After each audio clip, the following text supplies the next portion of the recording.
You might want this. Well done. Over and teaching you a bloody lesson.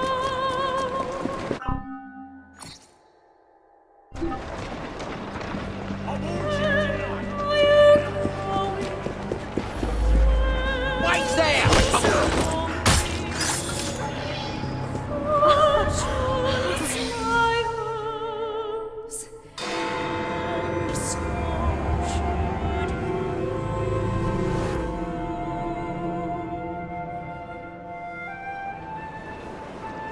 Oh dear. This is going very badly, isn't it? It certainly doesn't have the makings of a ripping good novel. What happened here?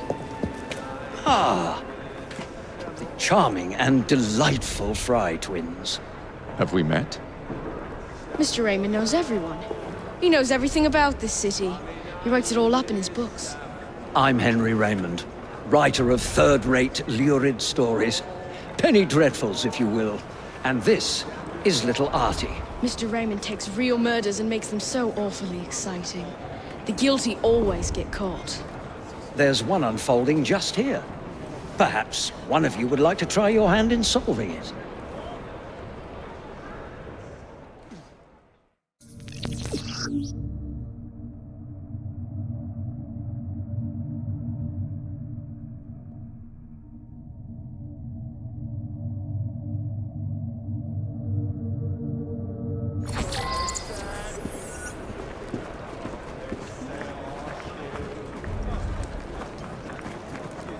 I do find crime so delightfully entertaining, don't you?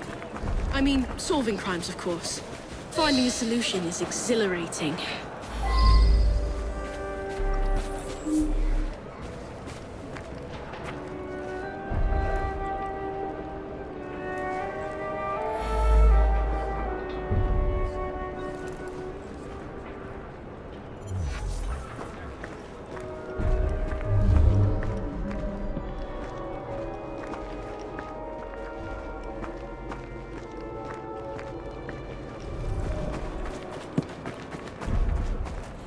I arrived to find the foreman dead, and the lad Dooley with bloody hands. No one's been able to find the murder weapon and arrest the murderer. Could you sort it out quickly? It's holding up the work.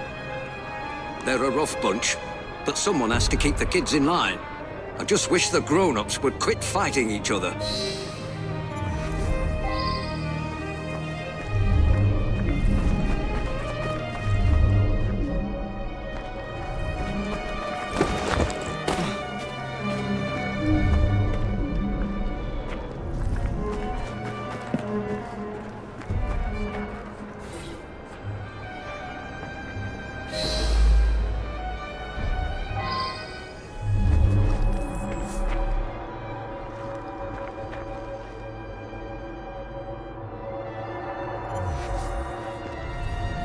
He knocks me to the ground and give me a kick. I find me work knife under me and grab it. I lift my hands to protect myself, and he knocks me out with a punch. Later on, I wakes up, and the man's lying there, dead. He's my brother. He don't like to work hard, so one of the workers give him a thrashing. I tried to stop it, and he stops hitting bark and starts hitting me.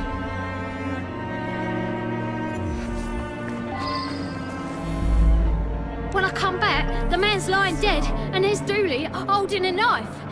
Please don't arrest him. I was standing there, having a think, when a fella come at me and give me a thumping. Dooley tries to stop him, and he thrashes Dooley. I run out to find help.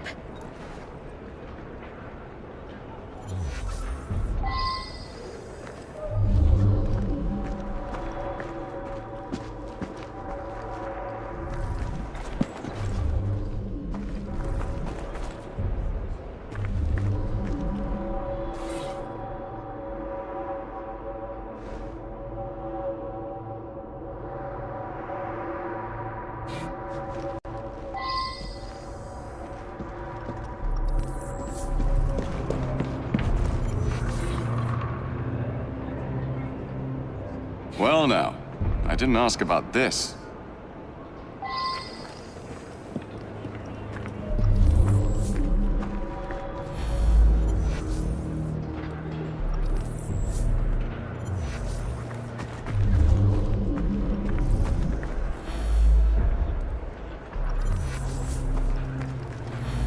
They're a rough bunch, but someone has to keep the kids in line. I just wish the grown-ups would quit fighting each other.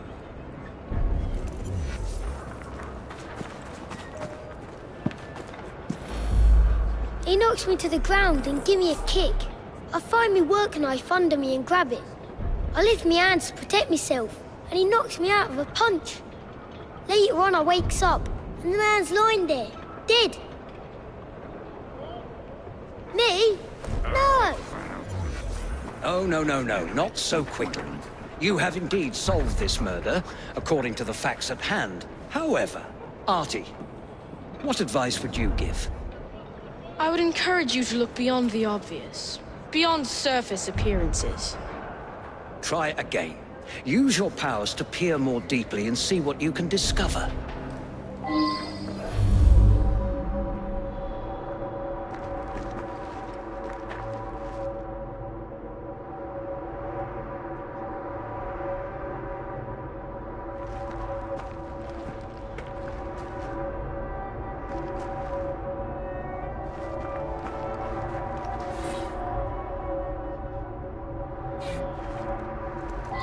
Try to establish a motive.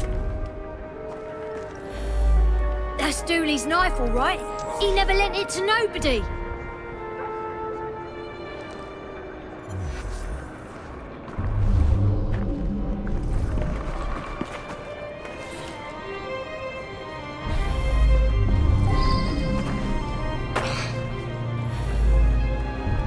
Wilkins wasn't the type to beat the children. On the contrary, he was forever getting in fights, trying to stop that sort of thing. The fumes can be a bit much in the brewery. When the men work in there, they wear bandanas.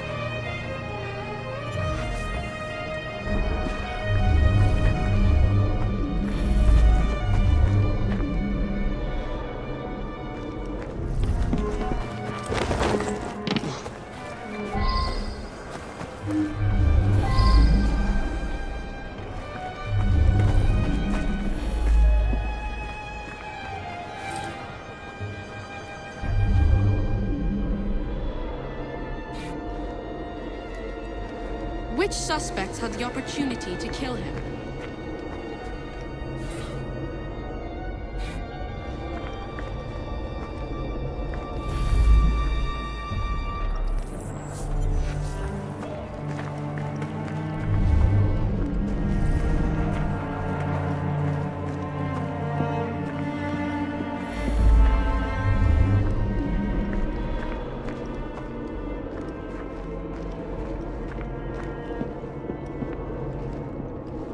You can always check your case file to refresh.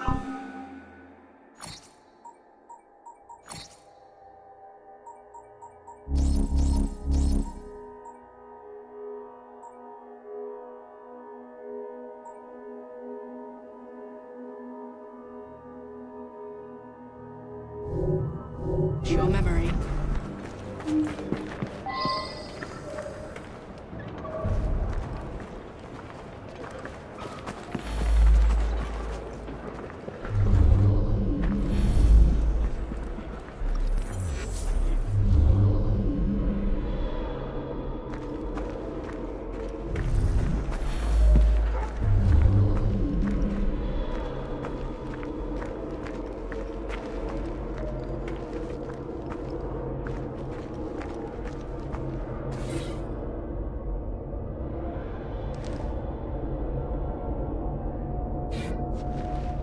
Re-examine some of the clues more closely.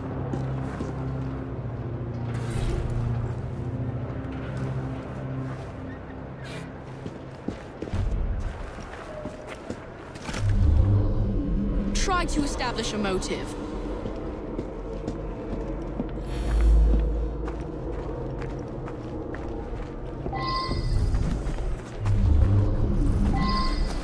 How would the murderer have done it?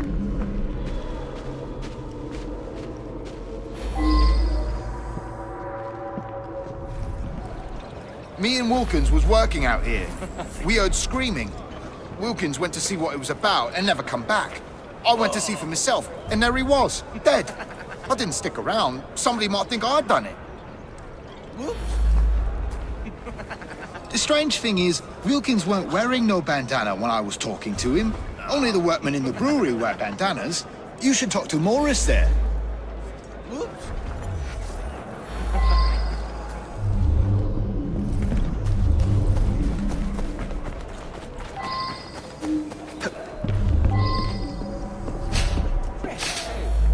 Well, I was inside the brewery all day. I wear me bandana in there. Man has to, what with all the smells and fumes.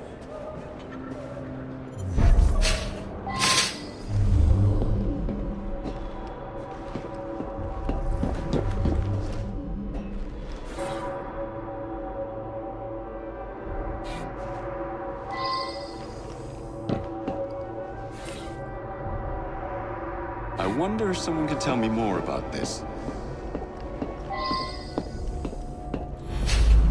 I don't much know who smokes here. Maybe Taylor. Cigarette might be his.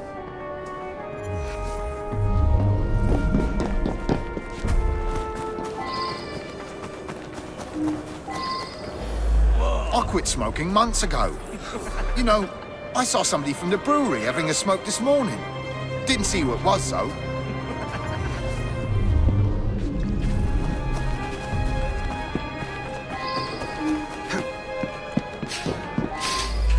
Well, like I said, I was inside.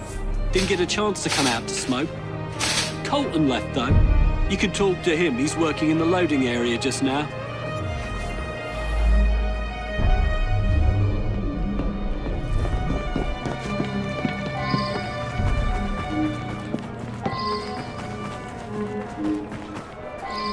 I was having a chat with one of the others when I heard a commotion and ran in there to find Wilkins dead. Poor bloke. Killed by that filthy little bastard that we feed and pay. I don't smoke. Never did.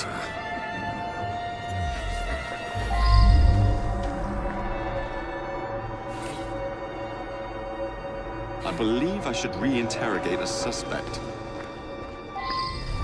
Oh, very well.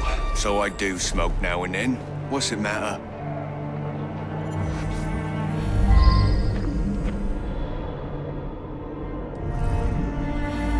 I should be foreman here.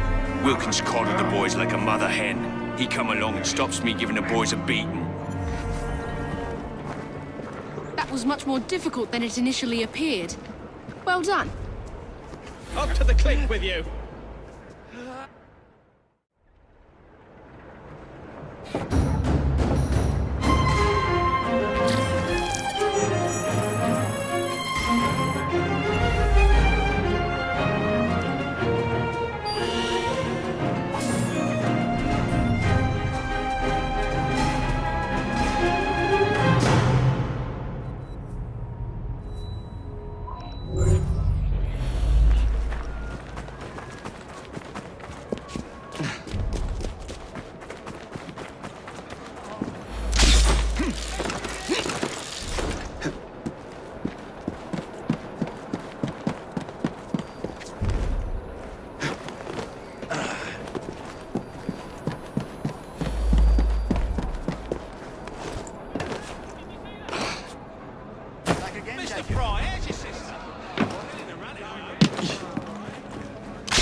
You'll feel my fist if you keep on.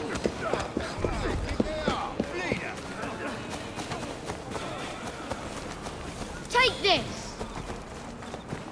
Tar. I won't tell you again.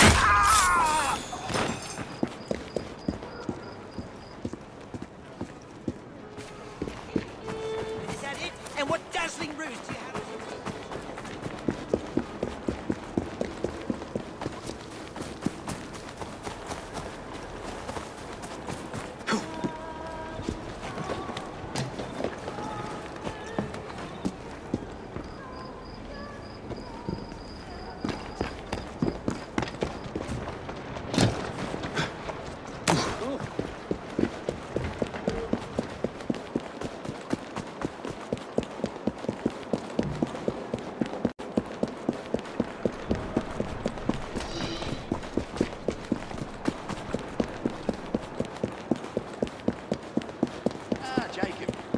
doing?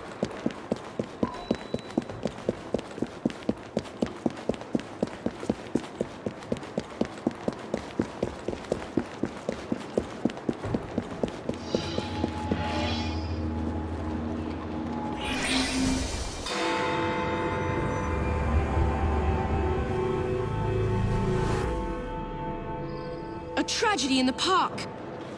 Another chance to sort out a diabolical conundrum.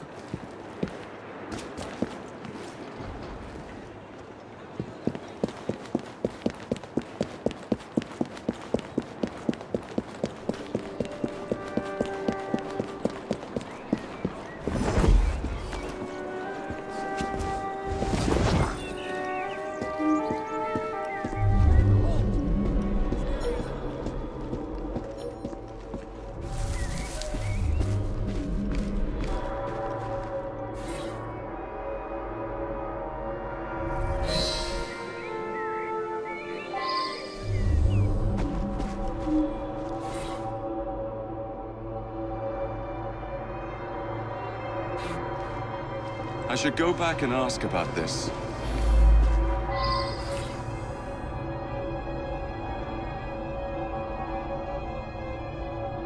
Well now, I didn't ask about this.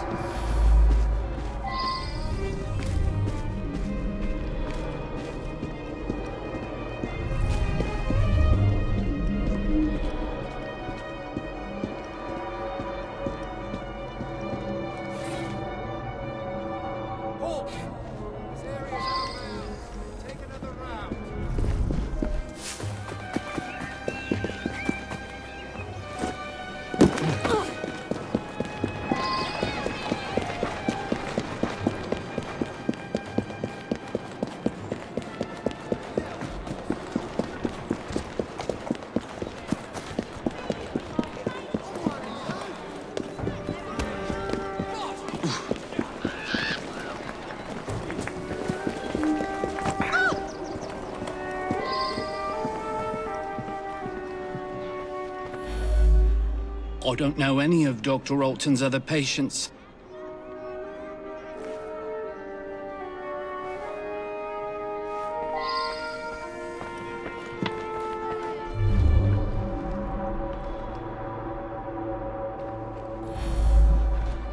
I'm sorry to hear about her murder. She was a patient here, but increasingly began to stop by socially. So she was meeting Dr. Alton in the park, was she? My understanding was that she was engaged to someone. In any case, the good doctor could do better, in my opinion. Perhaps now he will.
Now that I've seen this, I should ask more questions.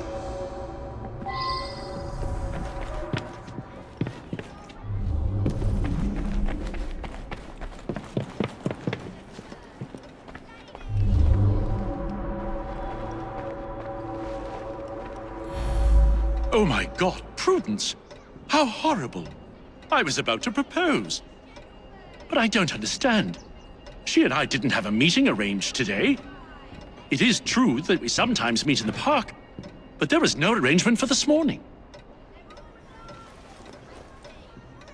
That's very odd indeed. Prudence was a patient here, but wasn't given this prescription. There's no reason that she should be carrying such a packet.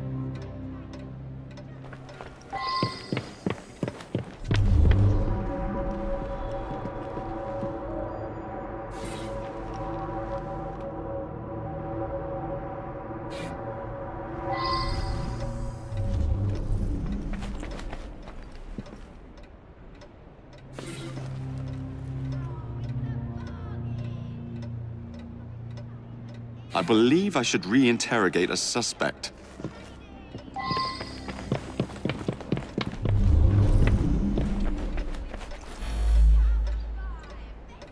An unfortunate incident. One of my patients became overexcited.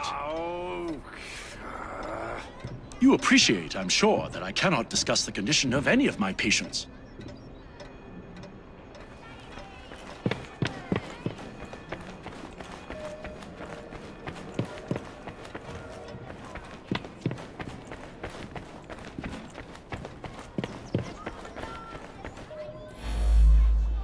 I'm quite angry, actually. I was having such terrific results. I felt like a new man. Much more vigorous and outgoing. But the doctor has ended the prescription altogether for no reason.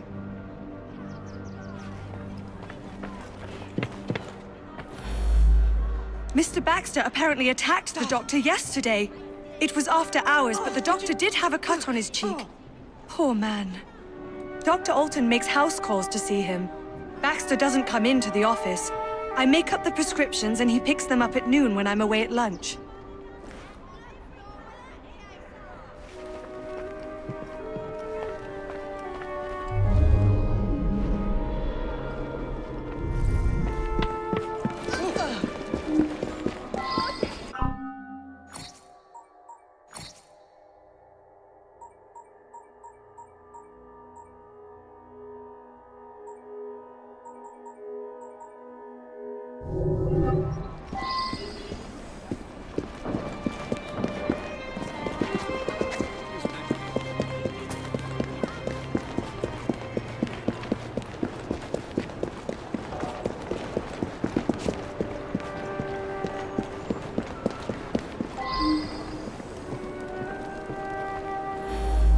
Prudence and I are engaged to be married.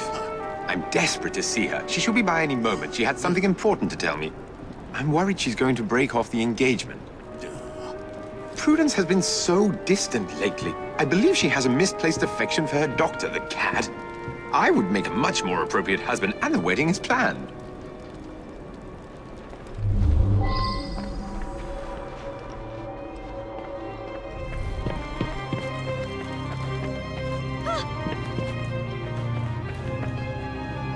What the devil do you want?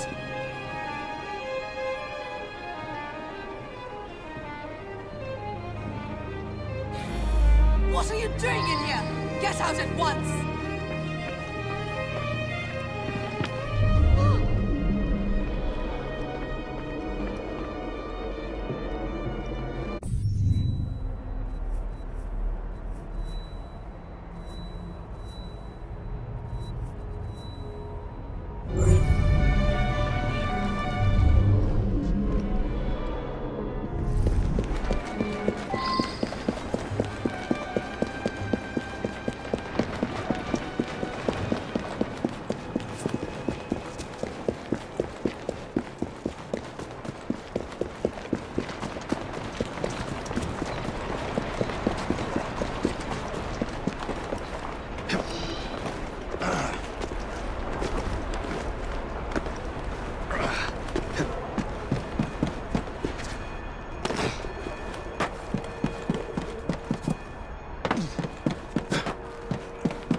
hate it when this happens.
I saw her kissing my man in the park, didn't I?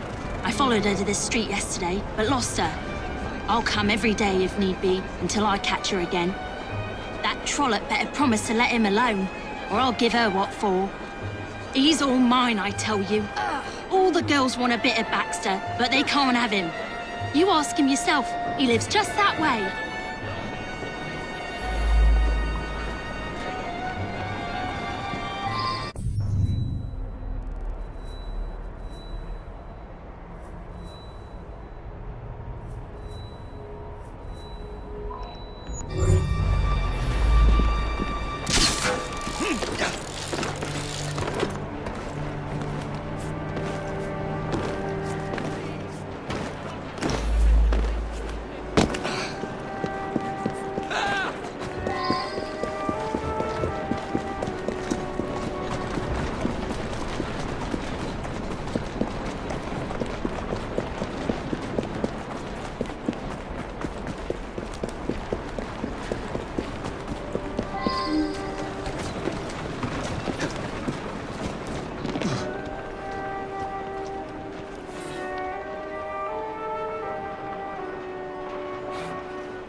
I should return and find out about this.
That medicine was developed by Dr. Alton specifically for one of our patients, Mr. Shelby. But he's been using it for another patient as well.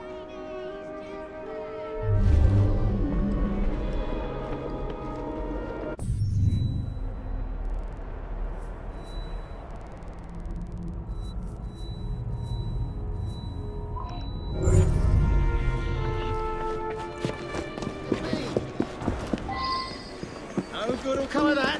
You mark my words.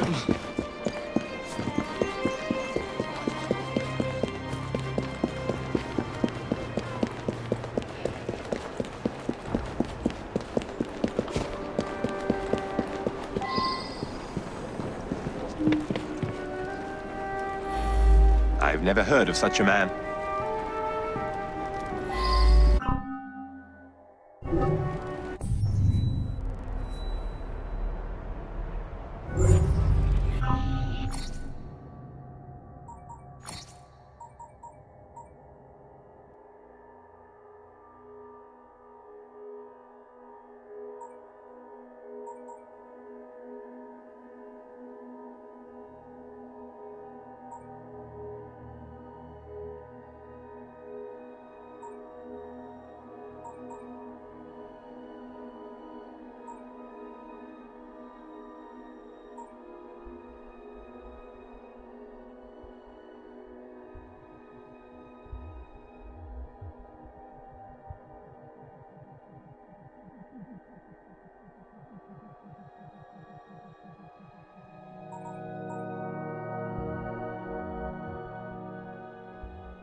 I may have some problems, but brutally murdering people isn't one of them.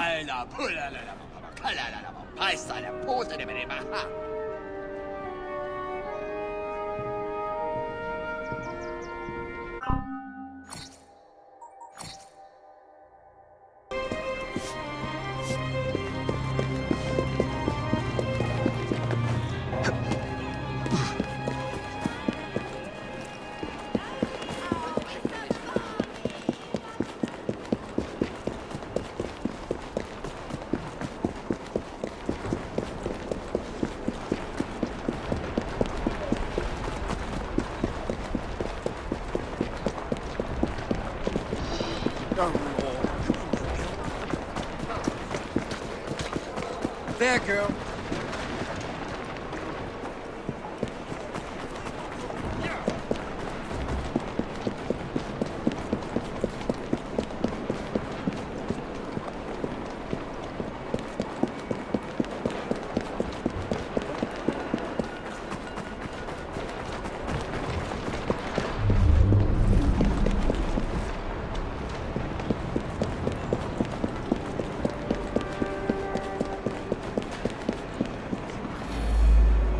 I finally find a fella can light the stars, and you want to send me to jail?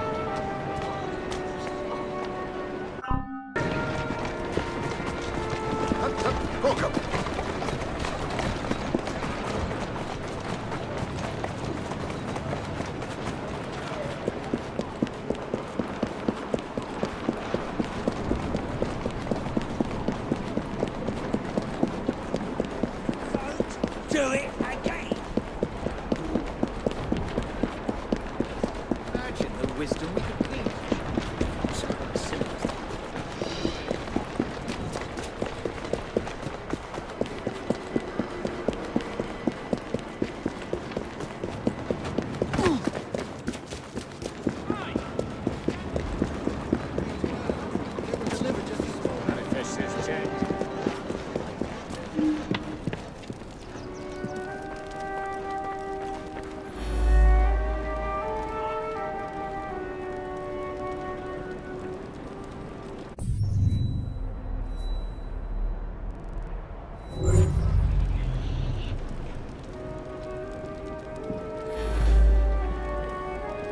I've just lost my life's love.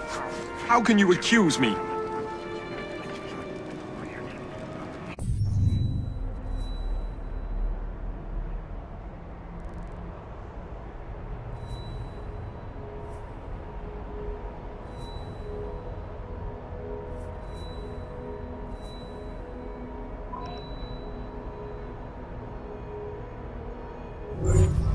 Couldn't help myself. The powder unleashed a creature within me. He seduced the innocent Prudence and then killed her to prevent us from marrying. It's too horrible.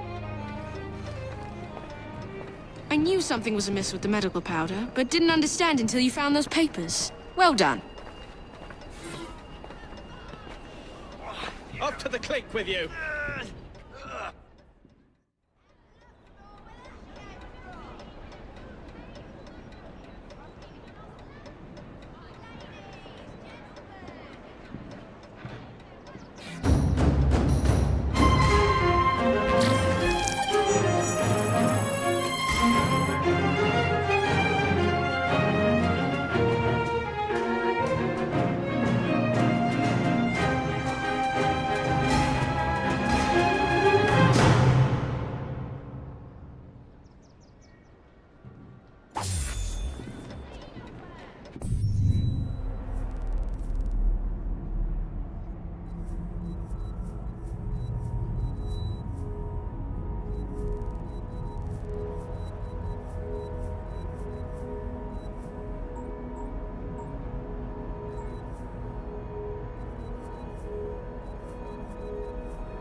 Easy does it.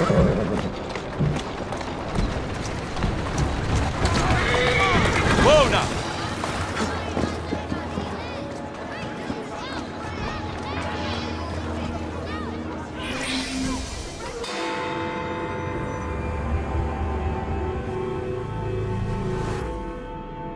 There you are. This could be interesting. There's no shortage of firearms in this neighborhood. I suspect the solution will turn on geometry, timing, and human nature. There may be a penny dreadful in it. Look into it, won't you?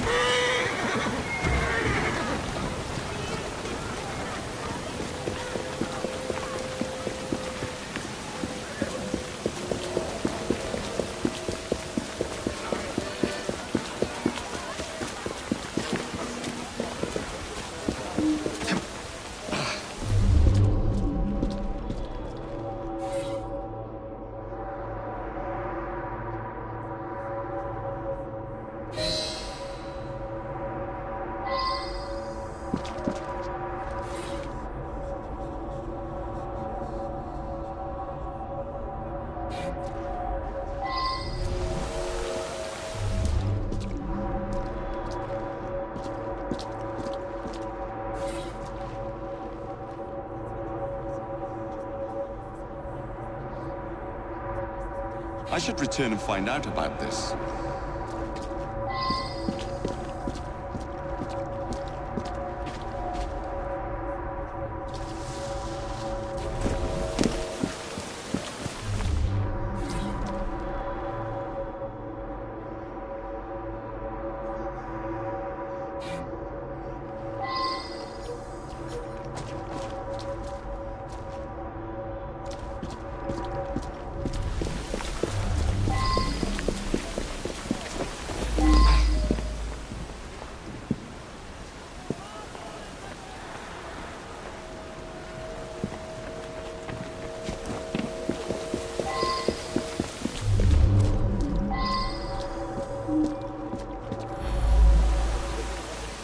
From what I can gather, Prescott was shot almost exactly at 12 o'clock noon.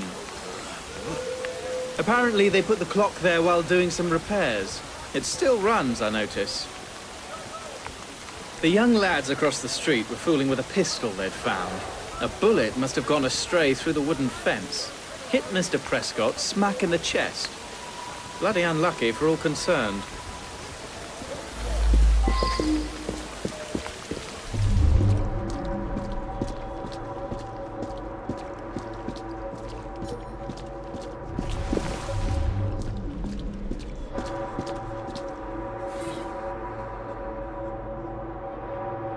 I should go back and ask about this.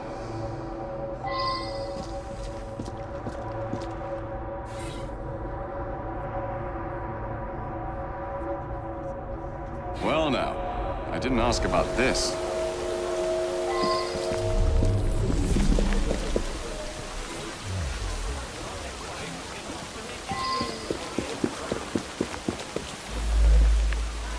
When Colonel Prescott retired from the army, he used his connections and started this munitions factory.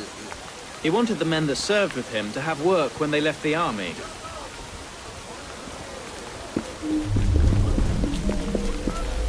He was a good man, very honourable. I'm proud to have served under Colonel Prescott in the 11th Foot Gold Coast, Africa. Prescott put that up in memory of the time he led a sortie across the Pra River to outflank Ashanti warriors. Things turned out badly that day. Horrific.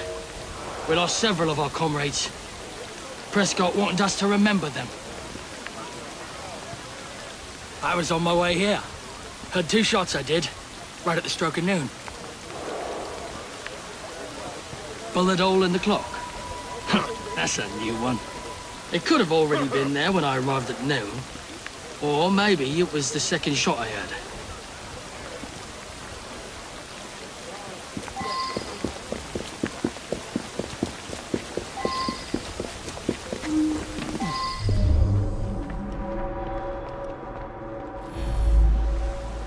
Him and me like to insult each other.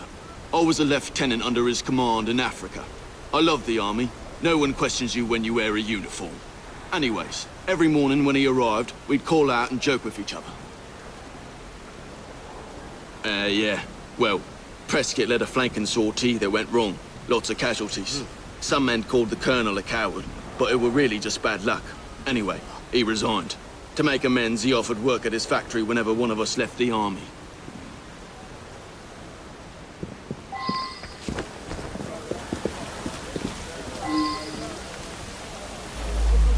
We stood right there on a mark and shot the target. I went to shoot, but there was a loud bang. I was surprised and missed the target completely. It wasn't me who killed the man. I'm no murderer. We found a revolver underneath the lumberyard window.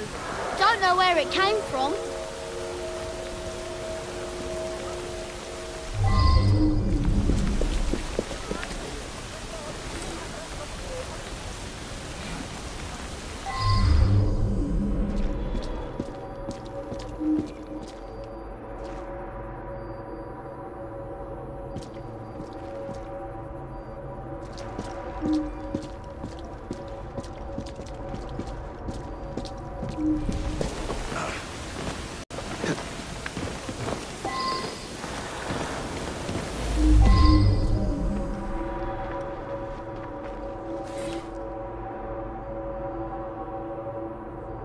I believe I should re-interrogate a suspect.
I admit it. I sell stolen rifles and pistols. All very hush-hush. Black market. I made that shot. Early this morning, Prescott challenged me to plug the 12 from my shot.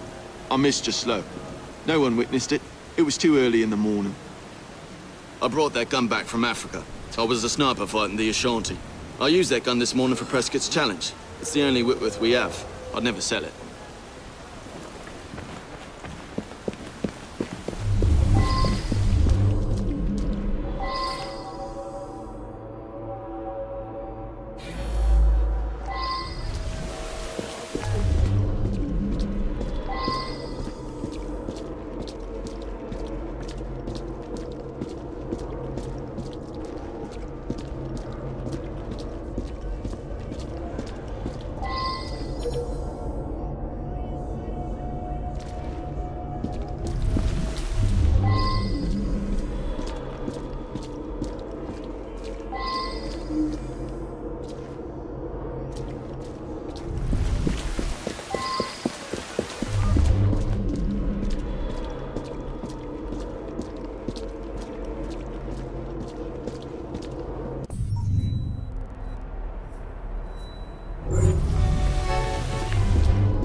Well now, I didn't ask about this.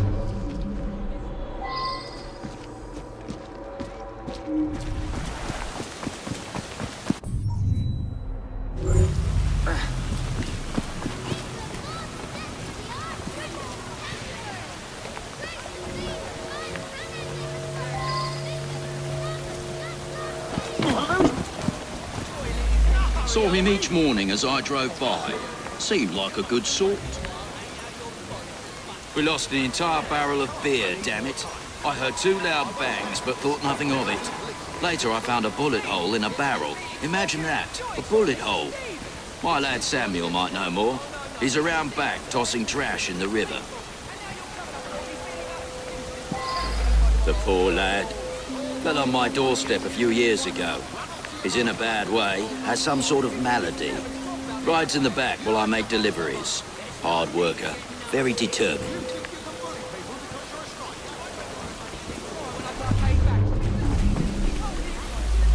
I just drop off beer. Don't pay much attention to people along the way. I just drop off. There was an hole in a barrel. I've got no explanation for that. That's for some sickness I picked up a while ago. Can't remember the name of it.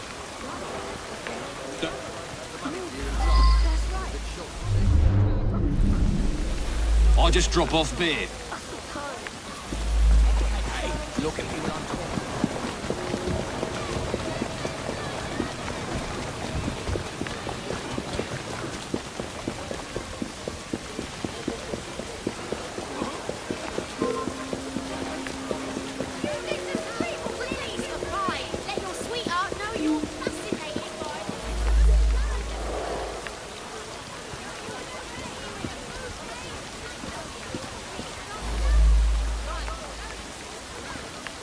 I was on my way here.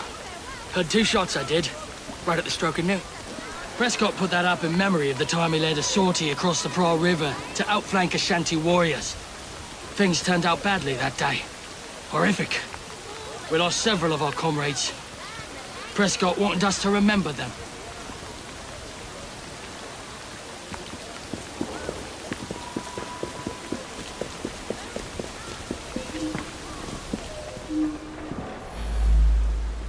Me? I couldn't have shot him from the attic at that angle. I only shot a clock.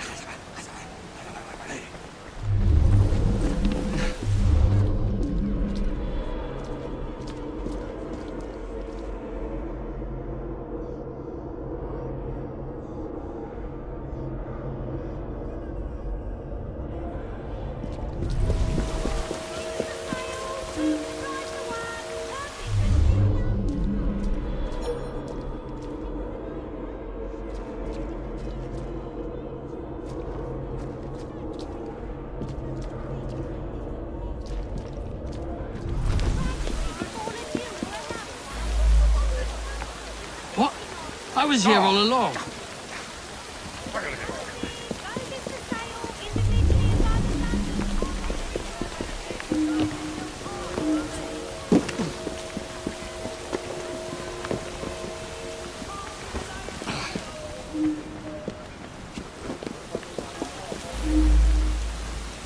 didn't do it! The gun went off and then I saw the truck and there was beer everywhere! I didn't do no harm, honest!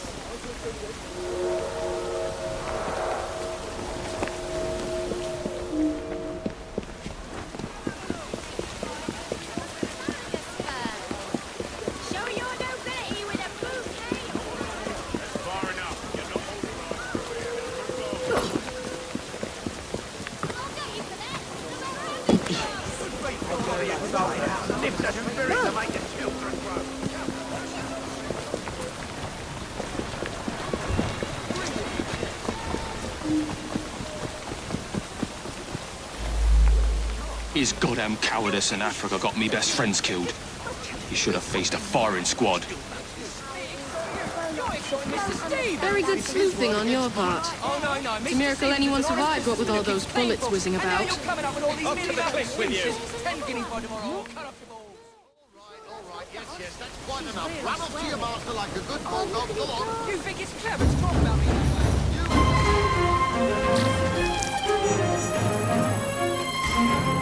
You...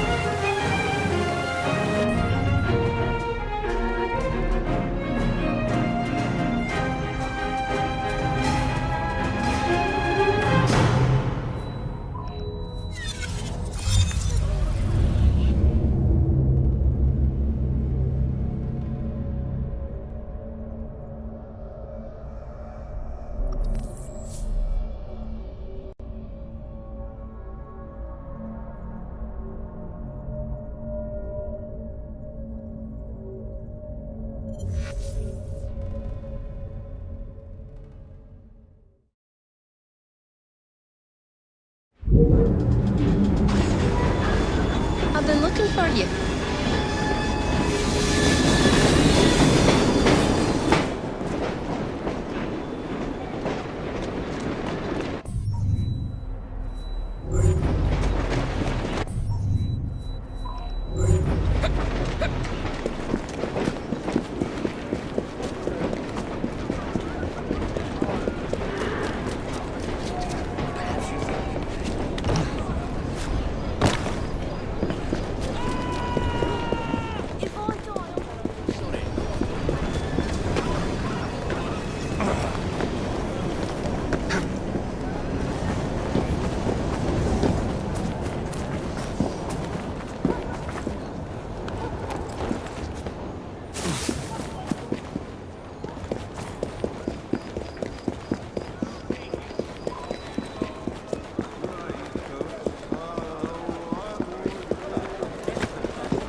This is one that's most promising.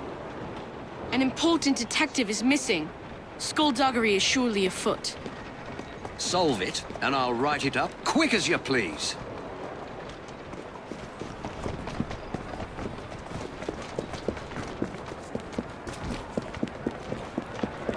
Sore eyes, Mr. Fry. Come on, mate.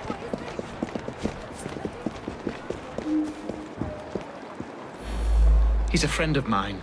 The whole station is out looking for him as we speak. Ironically, he came here on an investigation himself. Seems several people have gone missing in this part of town.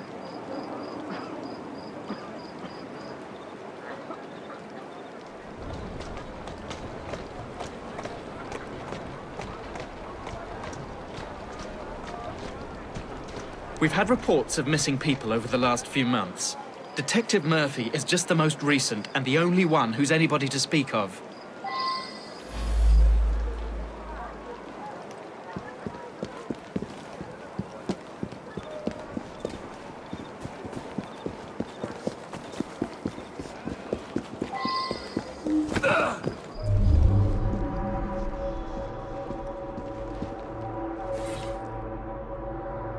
Now that I've seen this, I should ask more questions.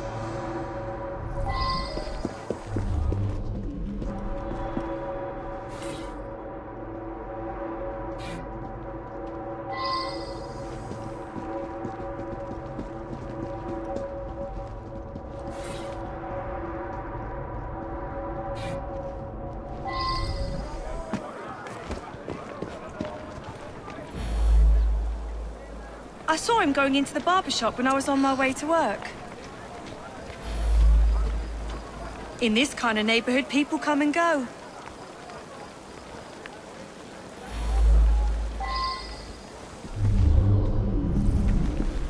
Where the hell did he get to then? They're not sort of detective who gets lost.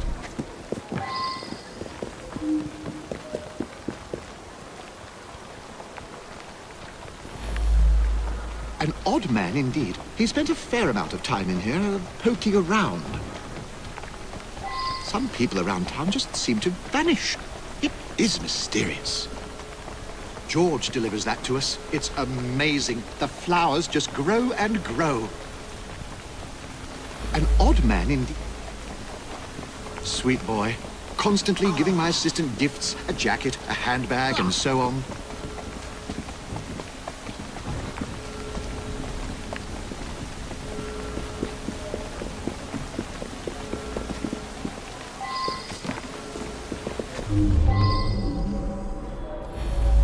George is my sweetheart. I think he plans to propose marriage soon. Maybe even today.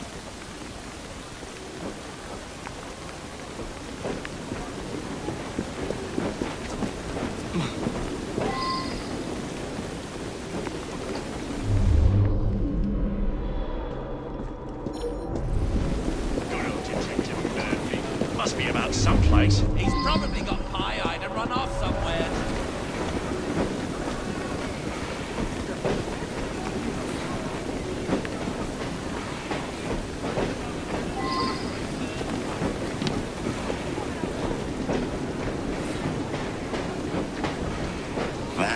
usual. I wonder if someone could tell me more about this.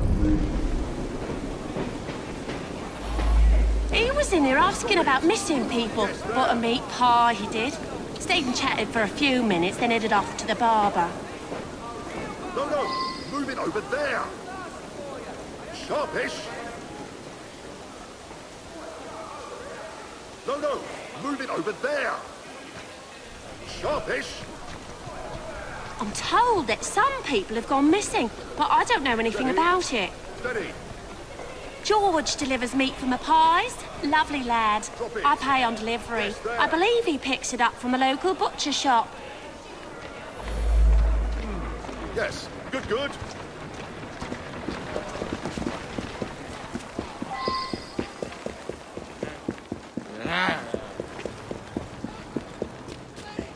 They're just so tedious. Yes, I was going to. I said I was thinking about it. Landlord, all right. Please, please.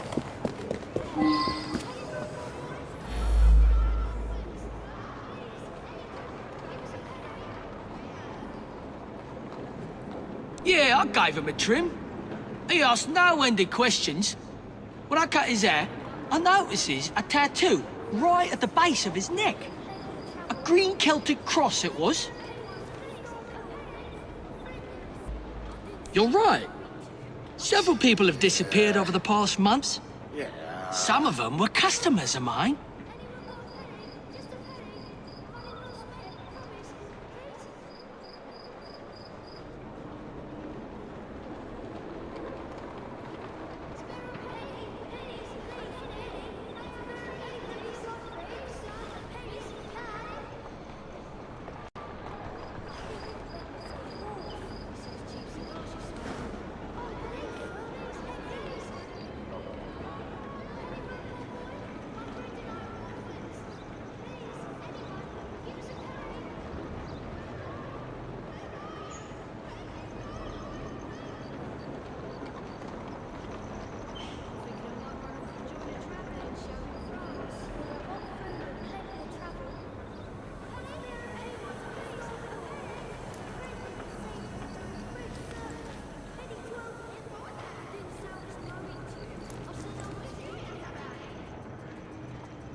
George was in here earlier, getting an haircut. He wanted to look nice for his girl.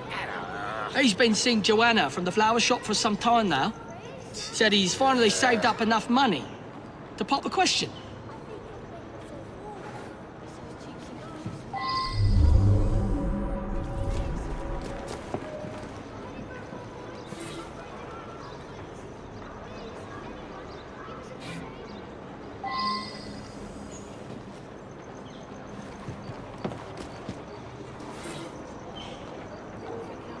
Well now, I didn't ask about this.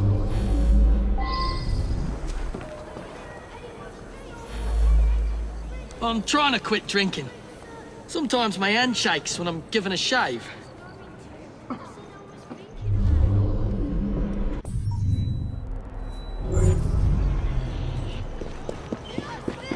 Make it so difficult.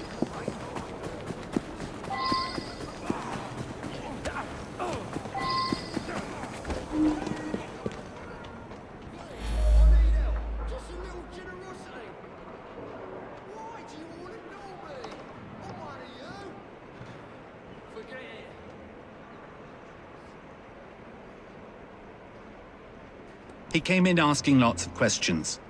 I believe I answered them to his satisfaction. I suppose there are a few people I haven't seen in a while. Why would you want to know about him? Stupid boy. He does deliver tan leather on occasion, but I really have very little to do with him.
George, I hoped he'd stop by. I want to see his new haircut. He must be at his house. Oh, I do hope he proposes soon.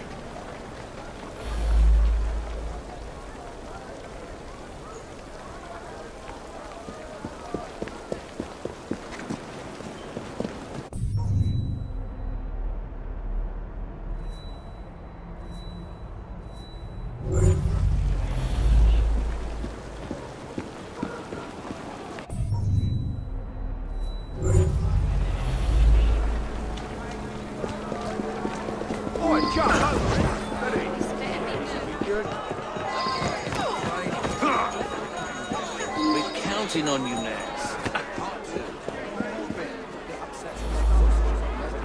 We're counting on you, Nance. You mean the annoying bloke nosing around?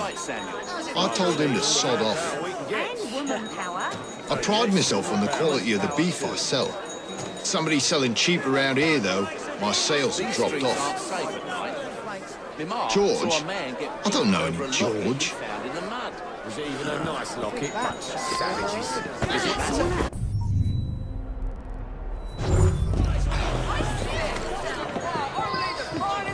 Money can buy. Doing the wrong business. That's it, girl.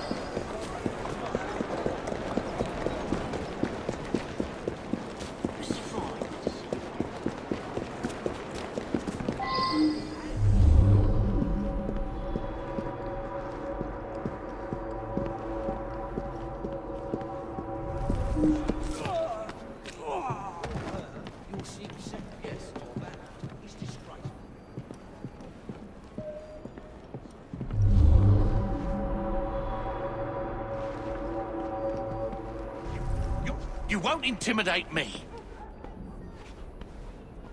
Don't kill me! Don't, please!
He was coming too close to figuring out where all those people went. Please let me go. They got parceled out to the baker, the florist, and me. I won't. I don't want any visit. You I'm very not in the mood cleverly for puzzled that company. one out. Enough. A very Enough, unpleasant please. crime. No, Perfect for one of Mr. Raymond's penny This one's dreadfuls. so bloody hitting me. I'll leave London.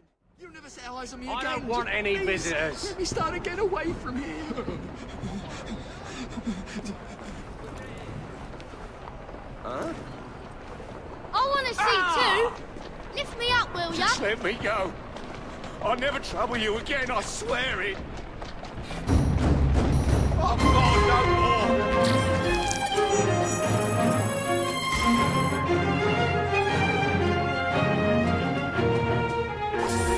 Please, I don't want to die. Leave me be.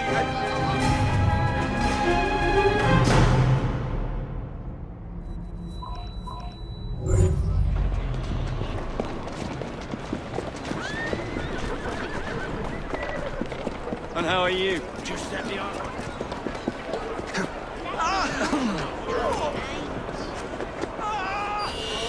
I'm gonna come over there and wipe your nose. That's a girl.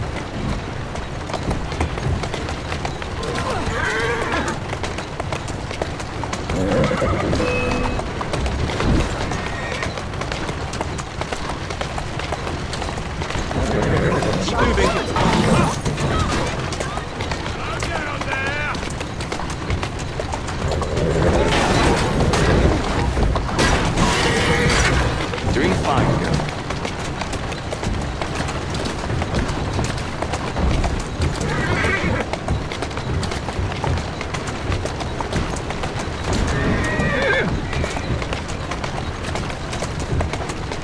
That's the way.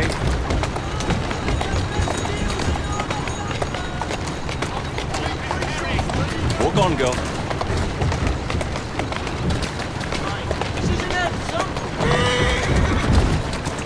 Slow down.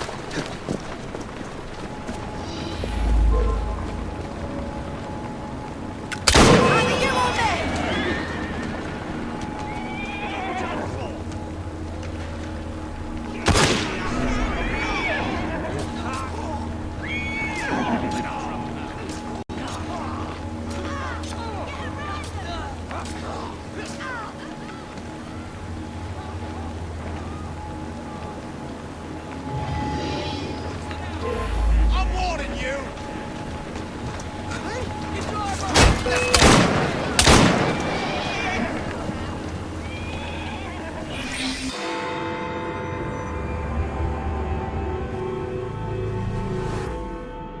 Here's an especially exciting... What's happened?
It's unthinkable. Such a great man. We were still in mourning from the burial. He was buried yesterday in the family plot.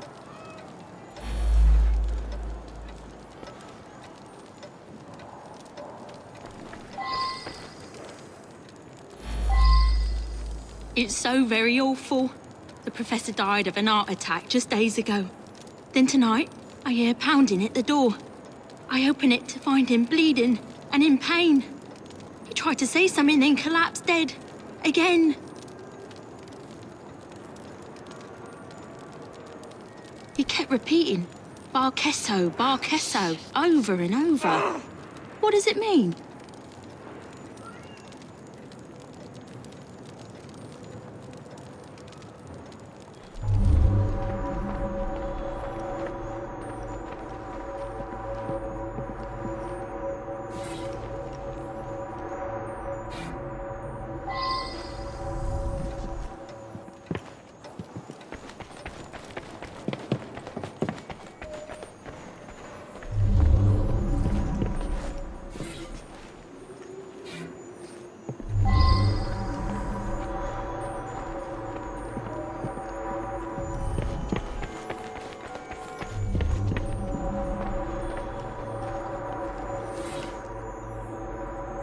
I should go back and ask about this.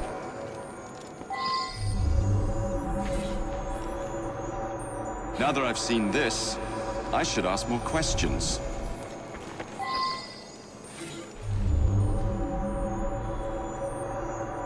Well now, I didn't ask about this.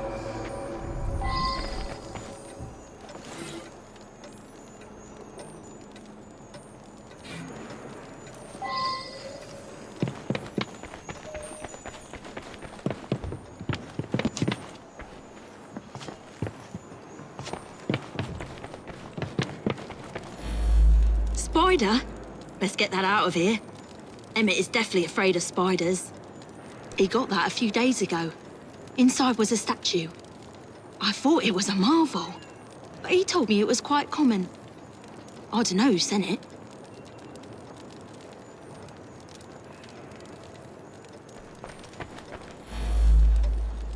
My father was an eminent anthropologist and something of an explorer. He made his name by investigating the practices of a small village in the Congo. His colleagues at the university often sent him trinkets from abroad. This is no time to talk about the will. It is true that my father and my fiancée didn't get on, but I'm confident that once he got to know her as a daughter-in-law, they would have become friends.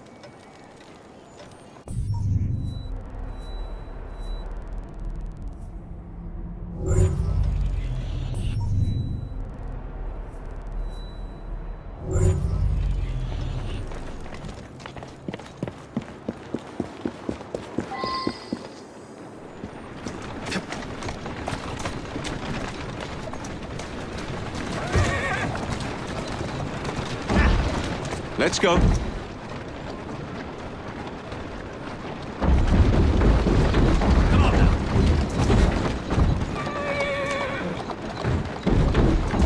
Steady on.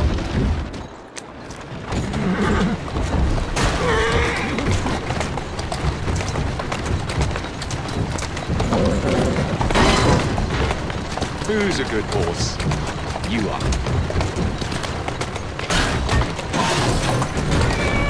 Whoa, easy.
Now that I've seen this, I should ask more questions.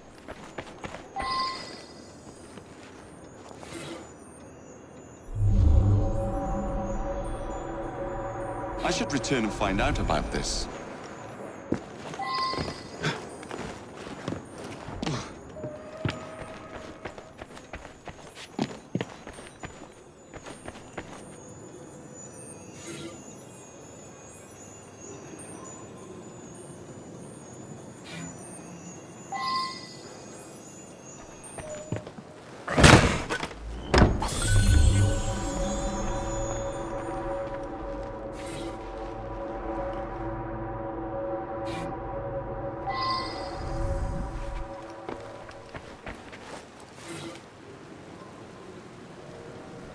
I should return and find out about this. The anthropological sciences have lost a great mind. He revolutionized the field. It is my fond hope that I may inherit his mantle.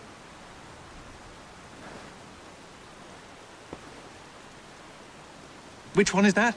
Sorry, difficult to read. I've lost my spectacles somewhere.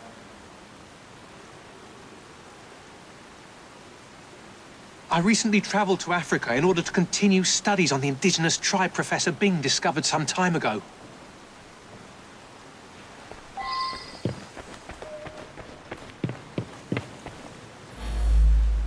An eminent colleague. He wrote prolifically. Probably no one will ever amass the amount of knowledge he acquired. I'm most vexed about that. A rare specimen of the sort I've been studying for years. It escaped a few days ago, no doubt due to that scatterbrained assistant Virginia. My thesis subject. My South American colleagues tell me that this particular arachnid is only found in the Bolivian Andes. Fascinating subject.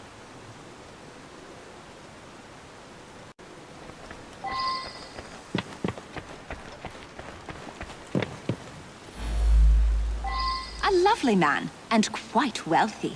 I only wish he had lived to bless my alliance with his son. I'm sorry to hear about that. Do you know whether that change was actually made? I hoped you wouldn't find that. I'm afraid several of the faculty purchase cadavers for research purposes. It's a fact of university life.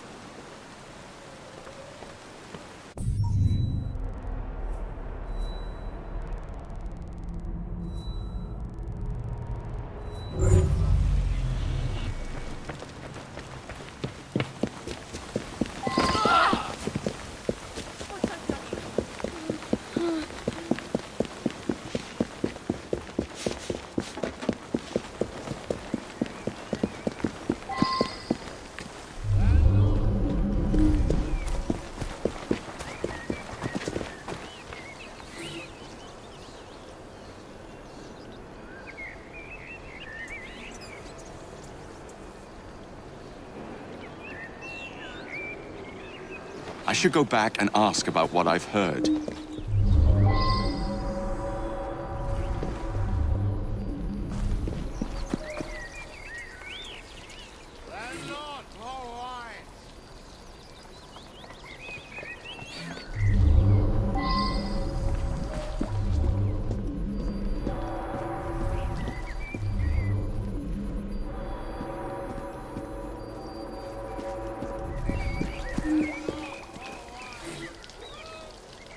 I wonder if someone could tell me more about this.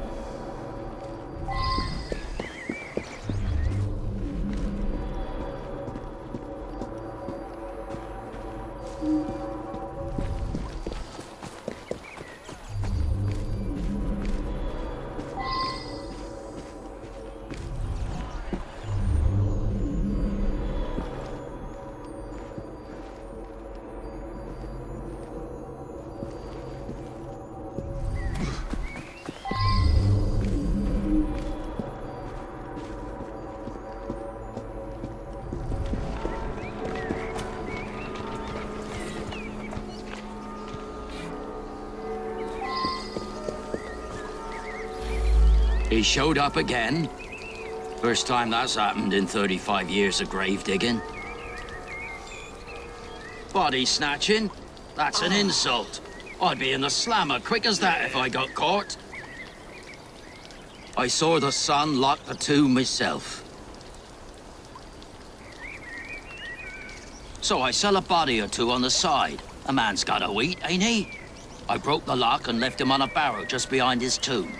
It was dark, couldn't really see. But some fella come by and carted the old professor off. It's muddy back there. You can nightly still see the tracks. It's plain that 7 guineas is a lot for a bloke like me. I'm careful with me pennies and save for a rainy day.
Yes, that's mine. I misplaced a similar one, possibly at the funeral. I was so upset.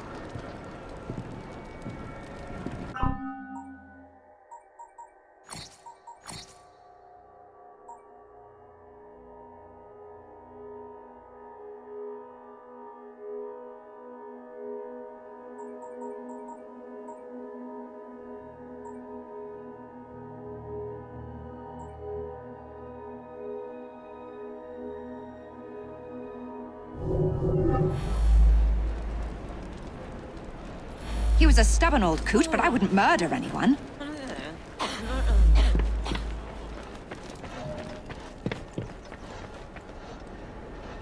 I just lost my...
I required his knowledge in order to become the greatest anthropologist in the British Empire, and his beloved tribe of savages provided the method.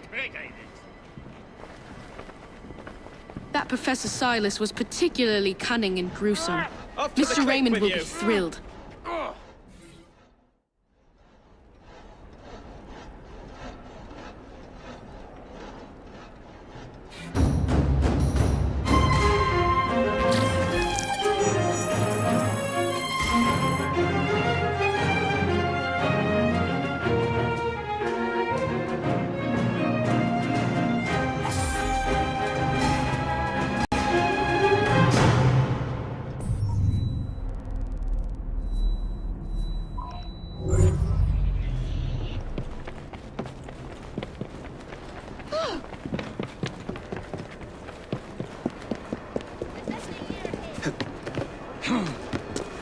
That's the way.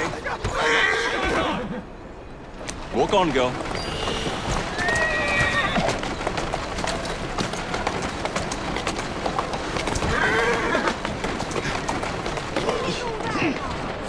Come over here, and I'll sort it.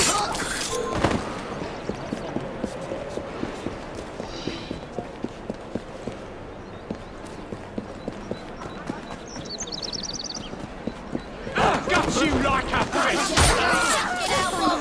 You bloody bastard! Dead as a doorknob. Is this what we've come to?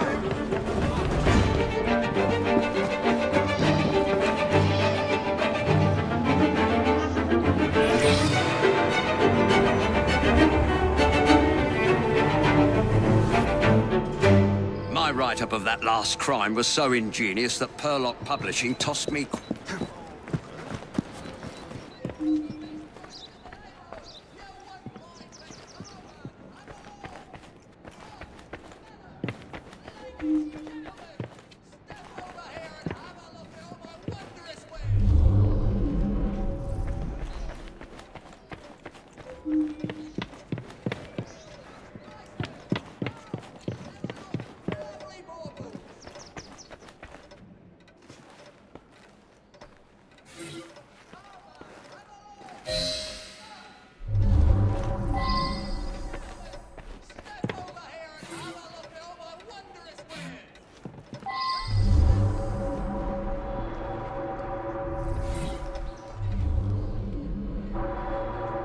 believe I should re-interrogate a suspect.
I believe I should re-interrogate a suspect.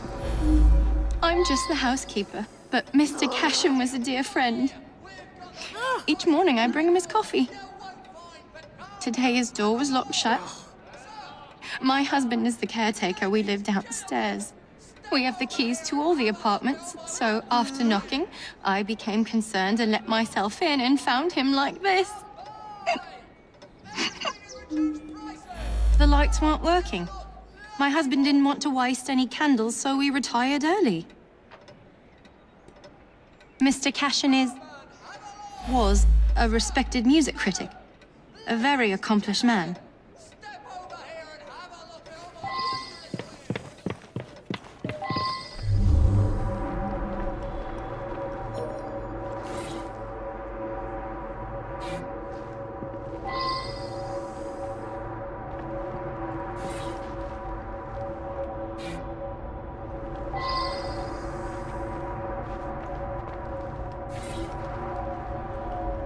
I believe I should re-interrogate a suspect.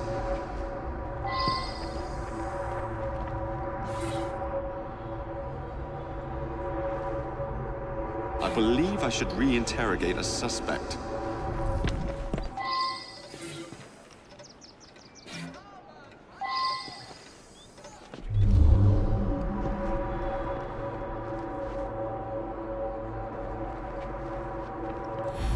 Gone just like that, eh?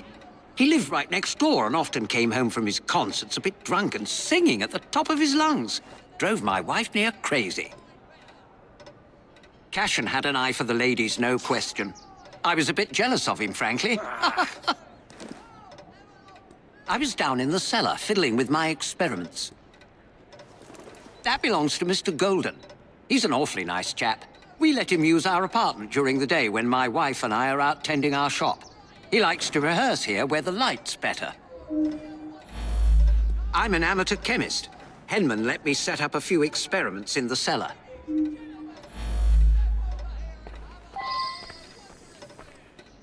Mr. Cashin is dead?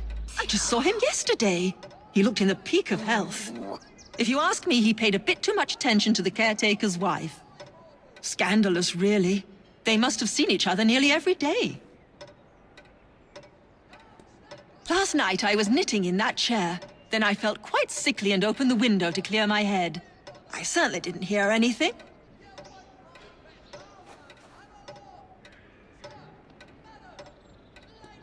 When the lights quit working yesterday... I wonder if someone can tell me Mr. more about Golden handed this. out candles to everyone. He's such a nice man.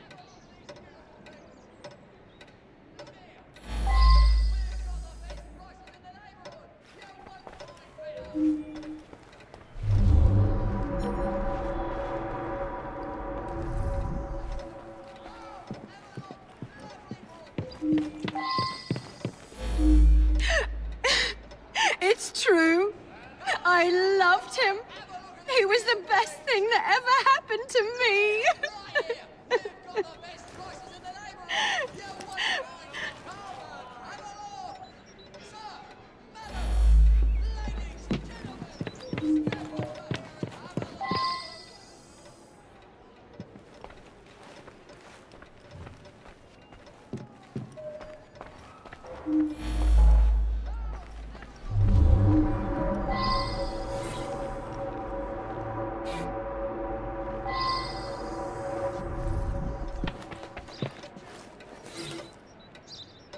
I wonder if someone could tell me more about this.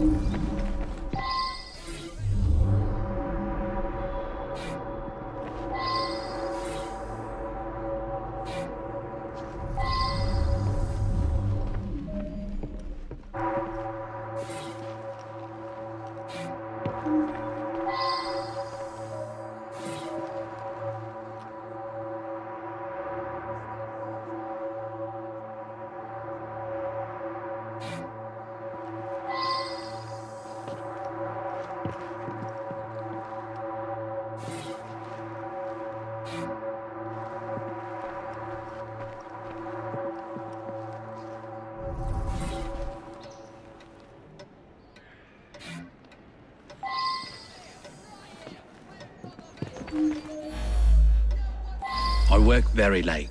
So did he. I only met him once or twice in the 2 years I've been living here. I was out giving a benefit recital for unemployed musicians. Several dozen people can attest to my whereabouts.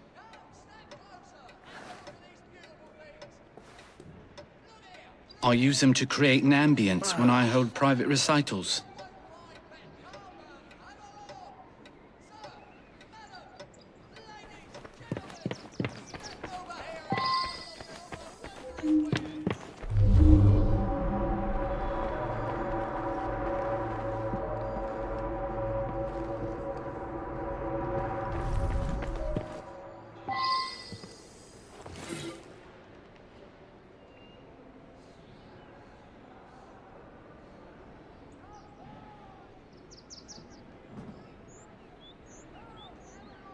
I wonder if someone could tell me more about this.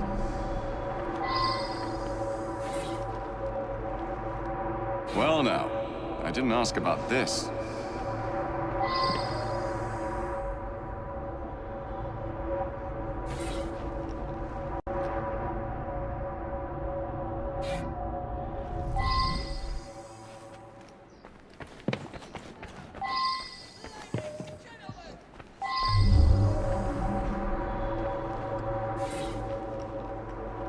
I should return and find out about this.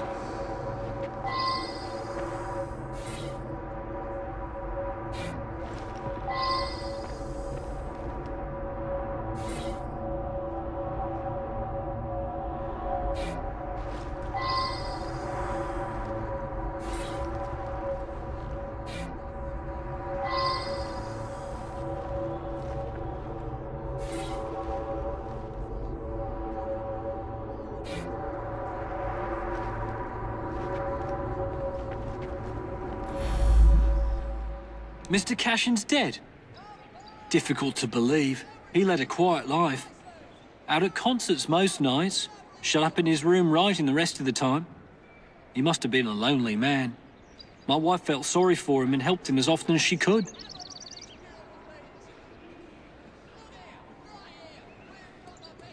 I'm in charge of the running and upkeep of the whole building, so I can get dirty now and then. I was just doing some work in the basement. I forgot to put it away after I fixed Mr. Golden's music stand yesterday morning. I left it there, and he came to give it back. The gas quit working yesterday. I don't know enough to fix such things safely myself. A man from the company is going to come by tomorrow.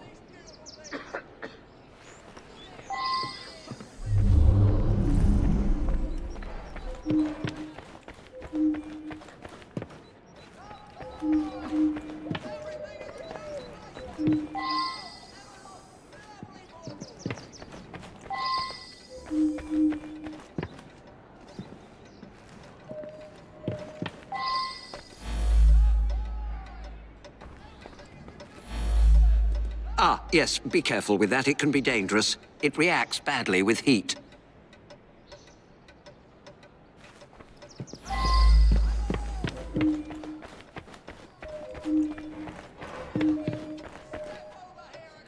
He destroyed an entire orchestra. All those musicians put out of work. A rancorous old man who had no talent or creativity of his own. I suspect there was more to that mystery than meets the eye. I'm going to look into it. Up to the clink with you!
Keep moving.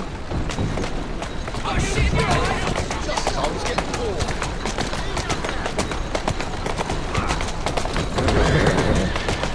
Here I come!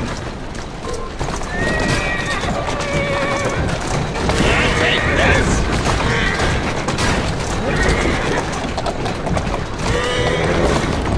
That's a girl. What's the meaning?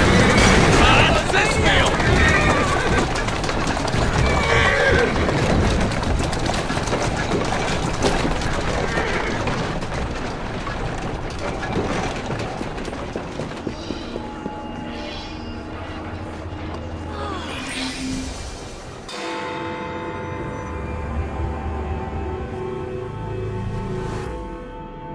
Think of that. Crushed by a crate. The most hated man in London. Can you imagine achieving such a title? One day my brilliance will bring me similar recognition. Mr. Raymond, what are you talking about? It's of no consequence. What's important is that this man was hated by many. But who delivered the fatal blow?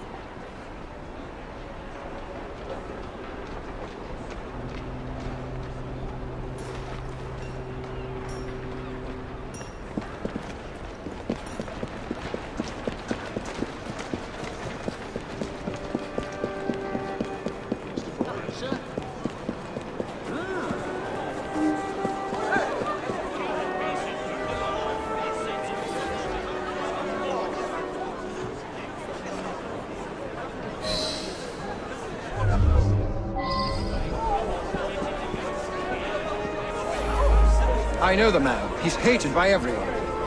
Surprisingly, it's not clear what killed him. I find multiple wounds. No need to send many people to jail for killing such a terrible man. What say you only arrest the single person who actually caused his death?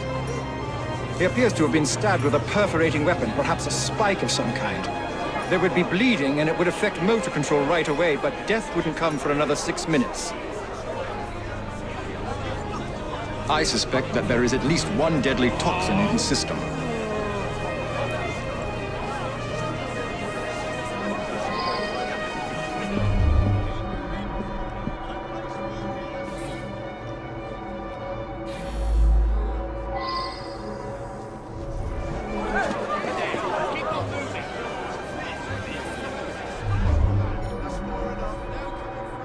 to explain. It's far enough. Time to explain.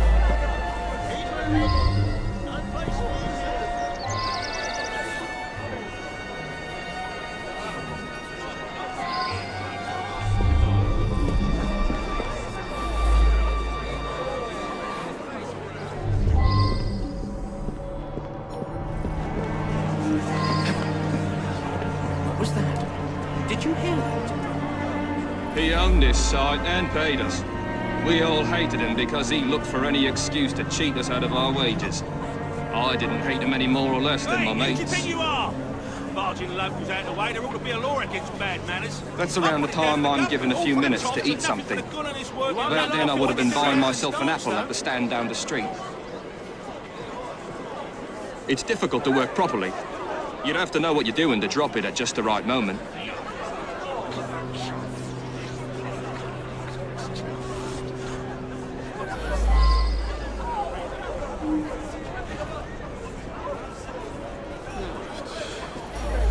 The man's a right bastard.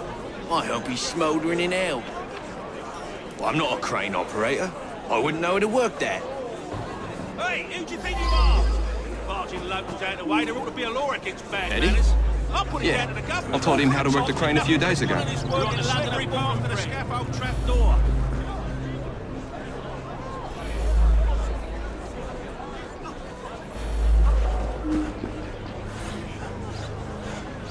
I should go back and ask about this.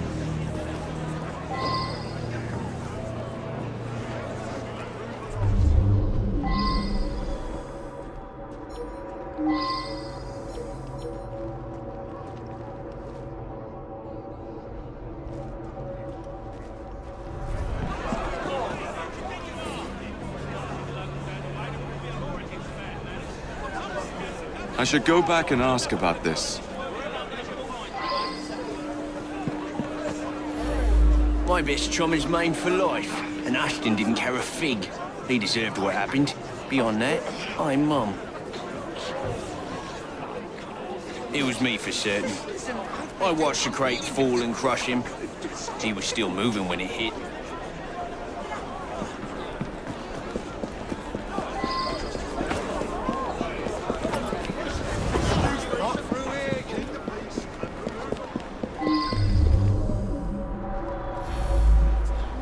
He's my husband. Each day I bring him the household expenses just after he eats his apple. I also brought him his invitation to the knighthood ceremony, the one with the special scepter. Of course, he wasn't going to take me along. I often tie up my hair around a knitting needle. What business is it of yours?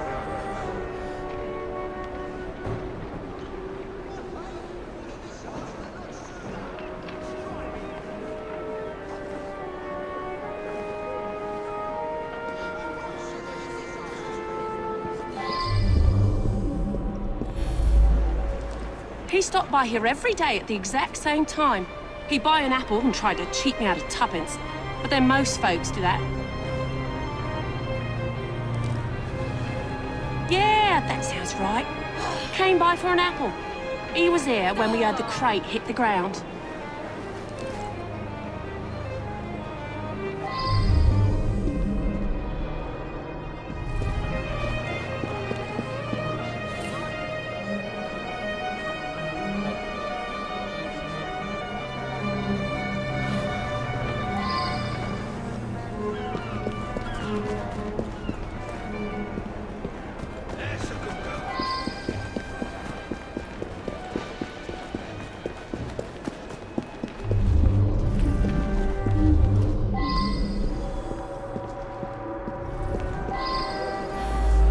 Stops in front of this pub every afternoon to check on business rumours. Something of a bastard, Ashton. Told me he had a bit of jam on the side, if you know what I mean. Wife didn't know about it. Well, the bit of jam wants out, but he won't let her. That's the sort of fellow we're speaking of. How on earth is he still employed? Blind luck. He's gonna get someone killed.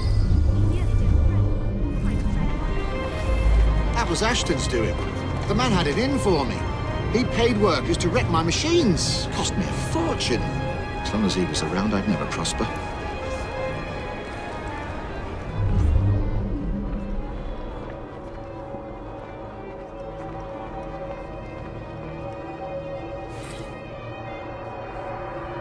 I should go back and ask about this. Ashton's. As a matter of fact, I do carry a revolver at all times. It can be a dangerous neighborhood for a wealthy fella such as myself. This proves nothing.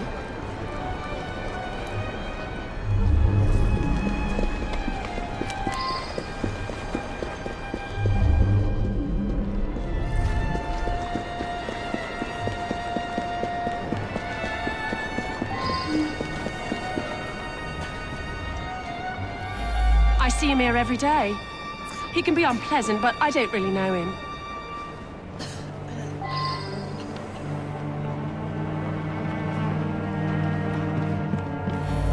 He's been coming to me for years. He arrives precisely at 1 o'clock and leaves 2 minutes later.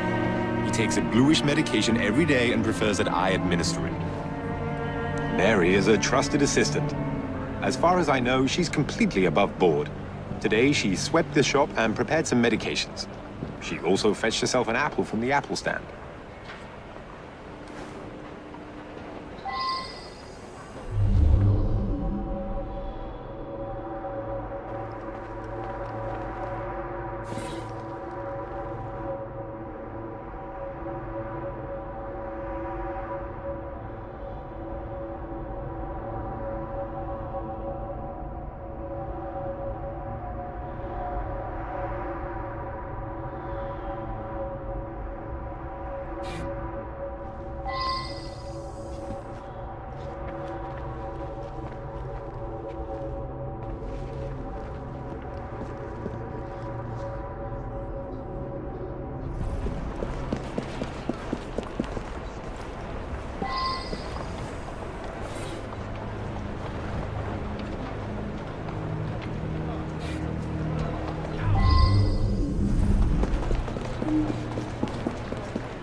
I'm not that clever with poisons.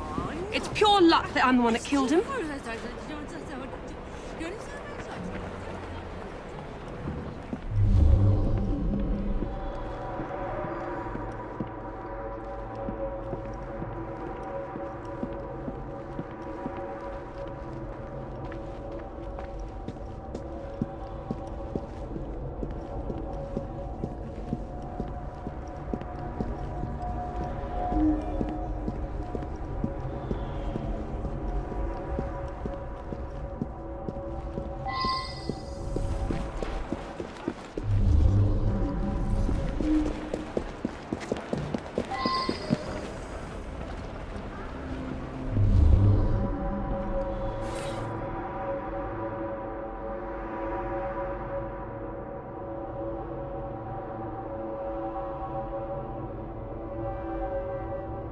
I should return and find out about this.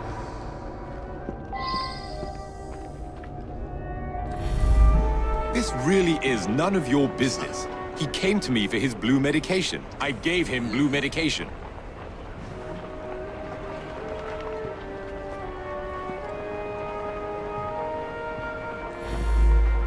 I don't believe the timing of the poison.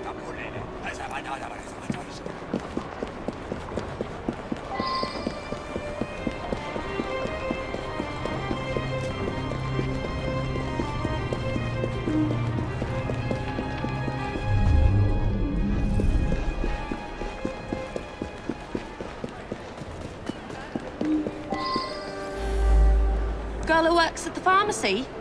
Yeah, she slipped me an extra threepence. She had a special app just for Mr. Ashton. I gave him that one when he come by. Mr. Ashton did look strange-like. Eyes all yellowish. And then he turned pale after he bit into the apple. Almost green, really.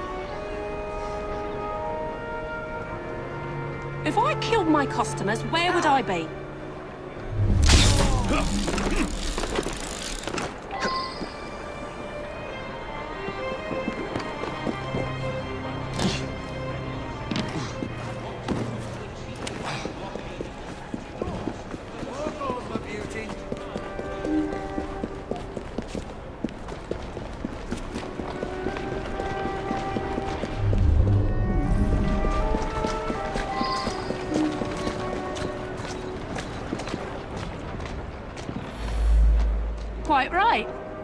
asked the apple seller to give him a special apple. Is that a crime? He was a horrid man. That's all I have to say. I'm not that clever with poisons. It's pure luck that I'm the one that killed him.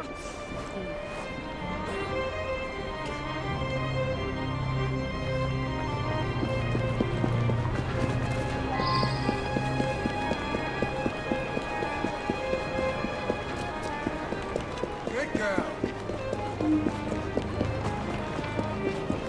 Come on, bloody Pegasus.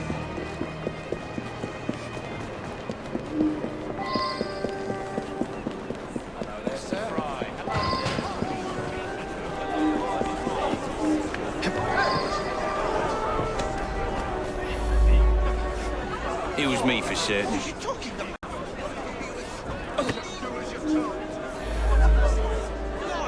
I was off eating an apple when it happened. Blimey.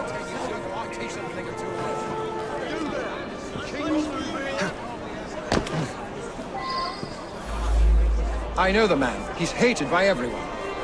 Surprisingly, it's not... I suspect that there is at least one deadly...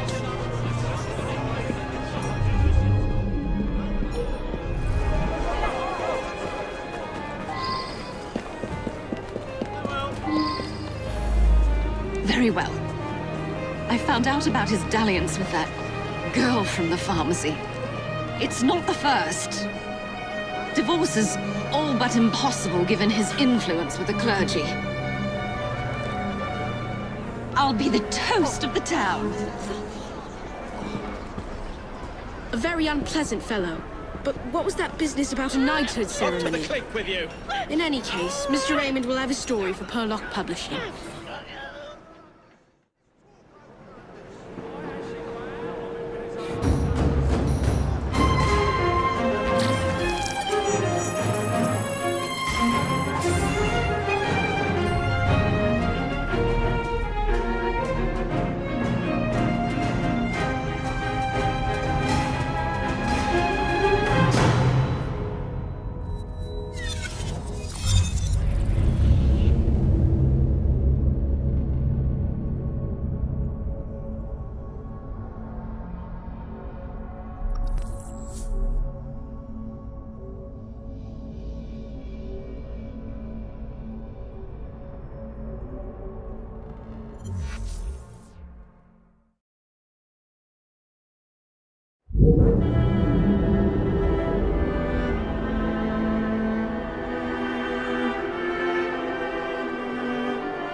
Steady on.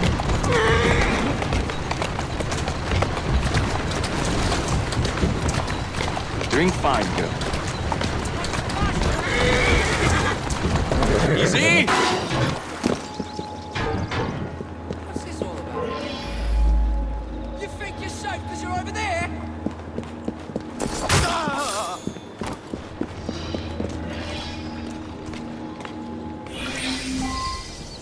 My dear friend, the Ghost Club has an extraordinary case for you. Spiritualist Thaddeus the Amazing has predicted his own death at his next séance. Could you have a look?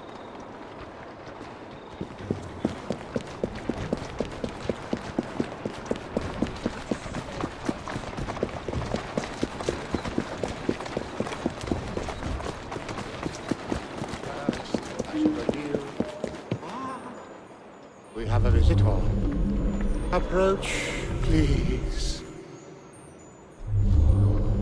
What is happening here? Help! Not yet. Ah! Someone, light the lamps. Oh, he's actually dead.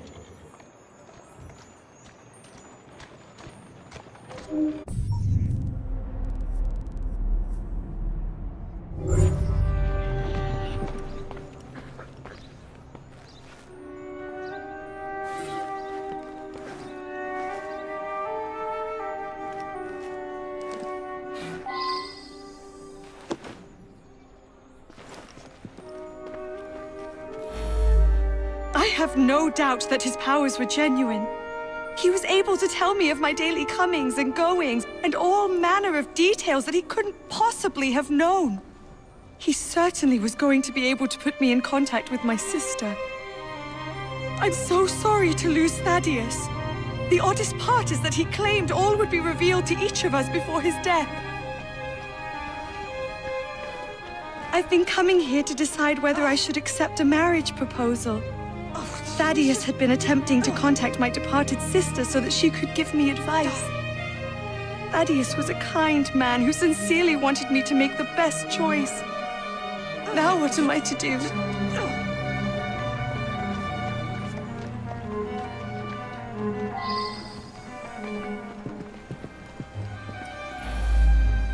Nothing but a showman, really. Each week he gave a séance with all his clients present together. So many people makes everything much more dramatic. I attend Lady Ursula at these sessions. She's ailing and needs someone to help her along. I have no particular belief in an afterworld, but if it comforts Milady, I see no harm.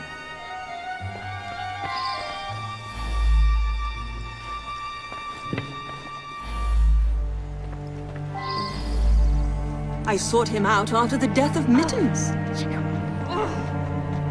I was so hoping to hear from my loved one. I'm convinced Thaddeus could have communicated Mittens' wishes to me. I must know to whom Mittens wishes that I should leave my fortune. And now Thaddeus is lost to us. I shall never know. Mittens is my beloved kitty cat. She was run over by a milk wagon several weeks ago. I've been trying desperately to contact my sweet thing ever since. I'm not well, though, and likely haven't long to live myself. This is so frustrating. I had a simple question, but have had to come back for séance after séance, week after week. Each time Thaddeus divined a partial number from the other side, but never the entire correct number. Today he promised that I would get everything. He was an incredible psychic. I came to clarify some personal financial matters. I don't understand what happened. He foretold his own death, but I didn't expect it to happen like this.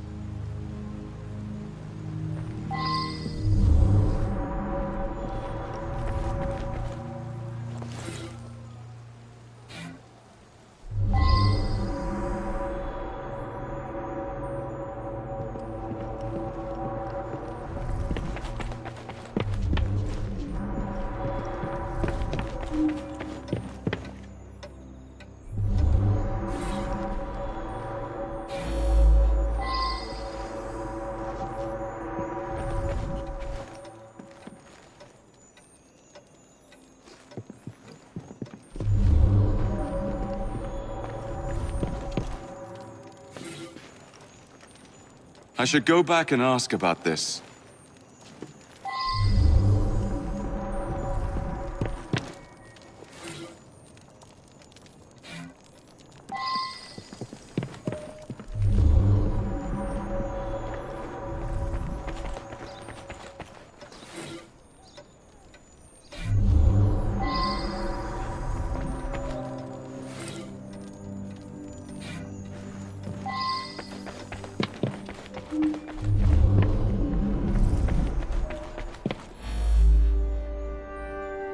Thaddeus felt that if I signed some papers, it would demonstrate to my dead father that I had absolute trust in Thaddeus.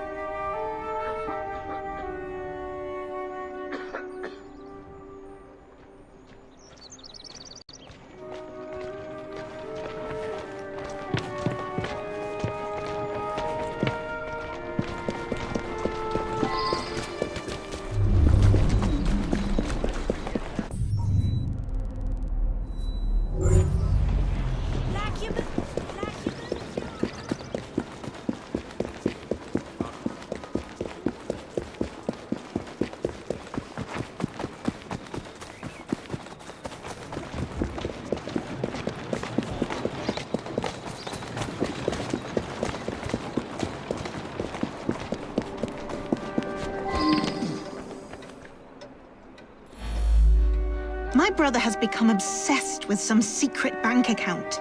He inherited almost all of my father's fortune, as well he should as the male heir, but some was locked in a secret account. I think it unlikely that it should be a significant amount.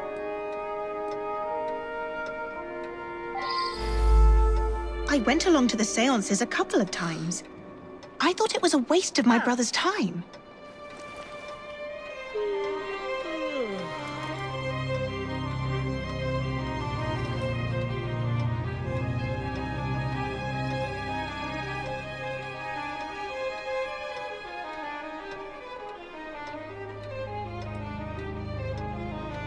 Power of attorney to a psychic? That sounds very unusual indeed.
One more time. I'm this close to coming over there.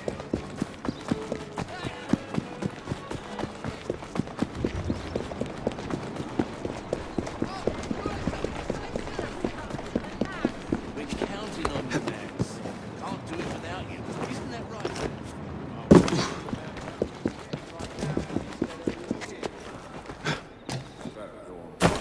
He's an expert shot.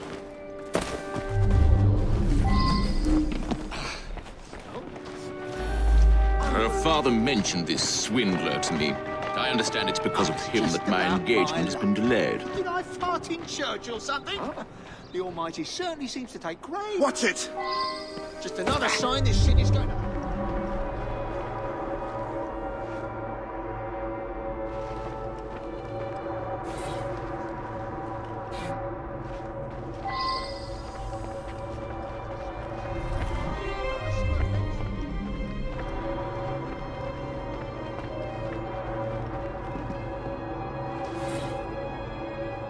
I believe I should re-interrogate a suspect. Never trust a man who tells you what you want to hear. He's after something. Taking advantage of my daughter's love for her departed sister. With that charlatan gone, things can get back to normal. My daughter's engagement to Everett Boyd can be announced at last. A girl Janice's age should be married. Everett is a very sensible young man from a good family. He'll be very successful, I'm sure of it.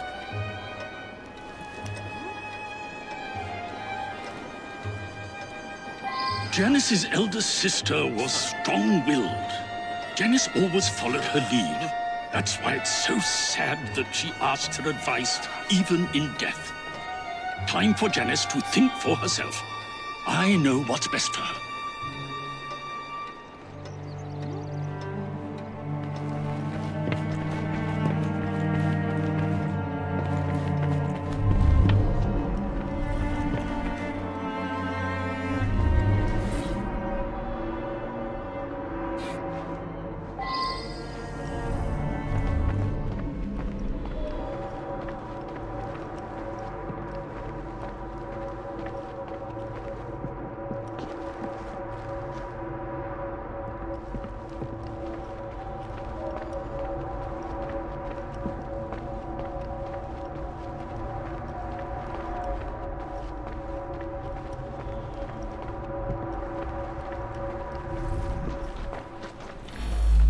Janice is a lovely creature. I would be honored were she to accept my proposal. I do adore her. Did I fart in church or something? The almighty service... I know the owner of a local brewery, and I'm convinced his business will flourish. He just needs some financial backing. Now Janice is free to be married at last. I'll invest my dowry in the brewery and make a fortune. Oh, God. No! Really? Oh.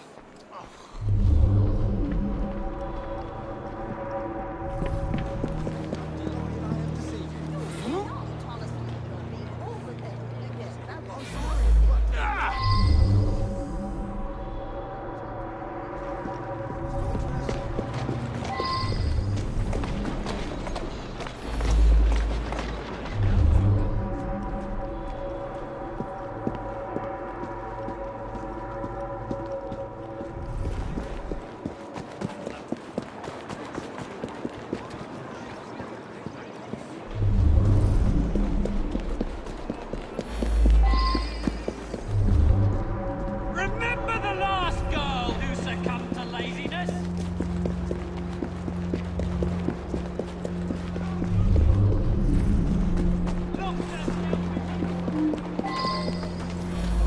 That's me. Yeah, some fella come by here every so often. Gives me a silver sixpence if I tell him everything about the folks in that house. That's me. Nothing unusual about him. Just a regular fella. I've seen him go into that building over there.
I should go back and ask about this.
Lady Ursula's health is not good at all.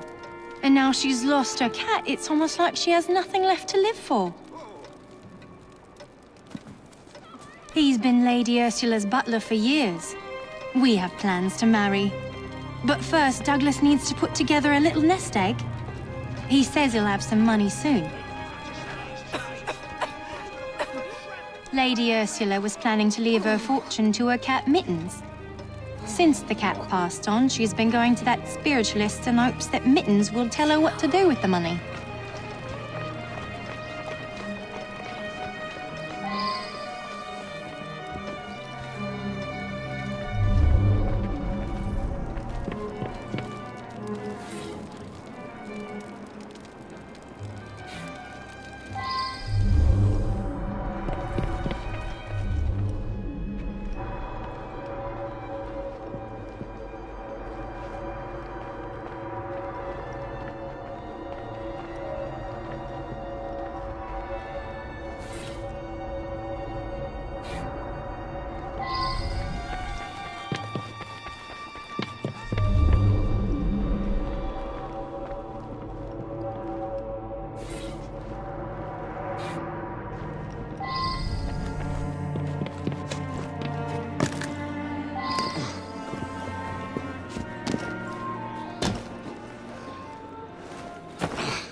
Let's not... Back again, Jacob. That's it. You ain't no loss to humanity.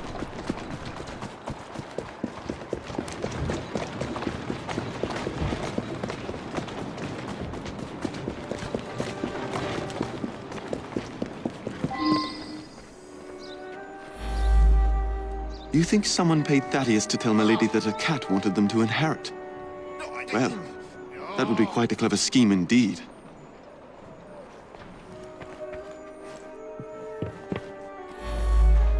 He was going to reveal my plot. He paid the price for betraying a fellow crook. This Thaddeus fellow was rather too clever by half.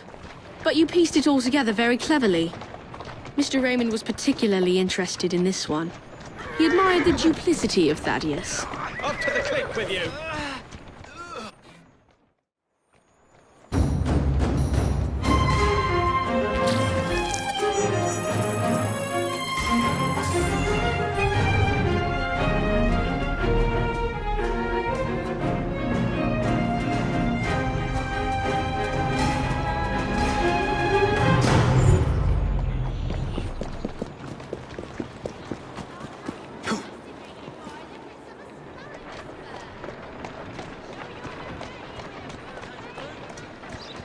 Who's a good horse? You are. That's a girl.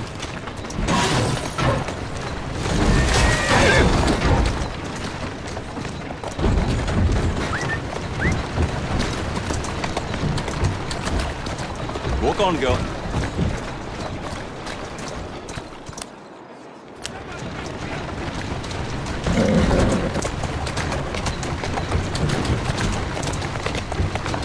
That's the way.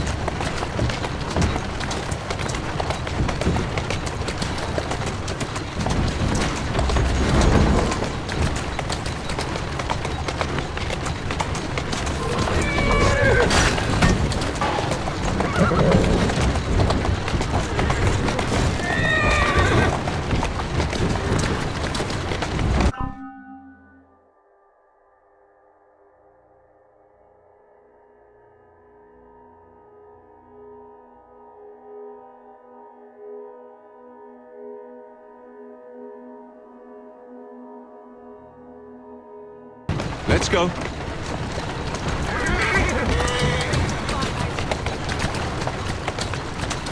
Keep moving.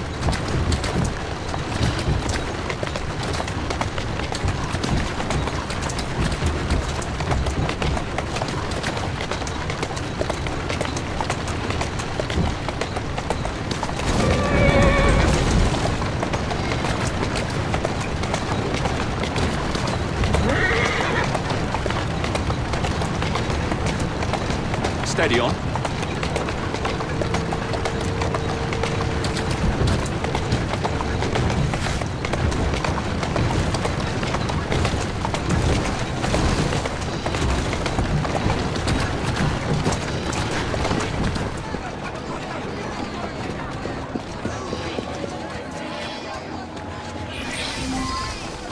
Hey! Someone help! Some trap found something down there! Looks like foul play! You don't want to cross. Oh, why did he have to run?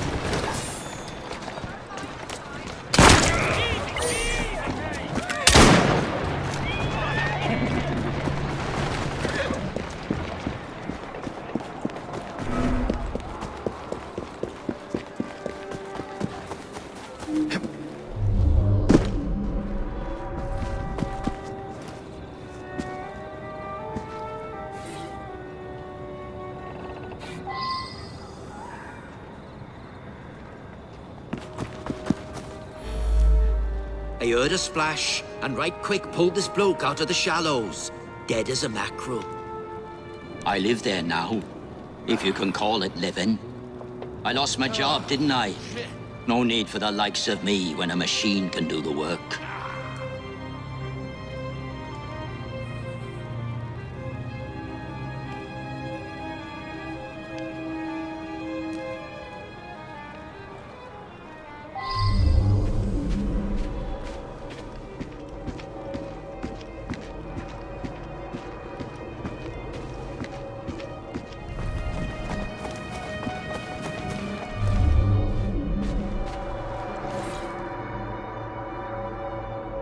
Now that I've seen this, I should ask more questions.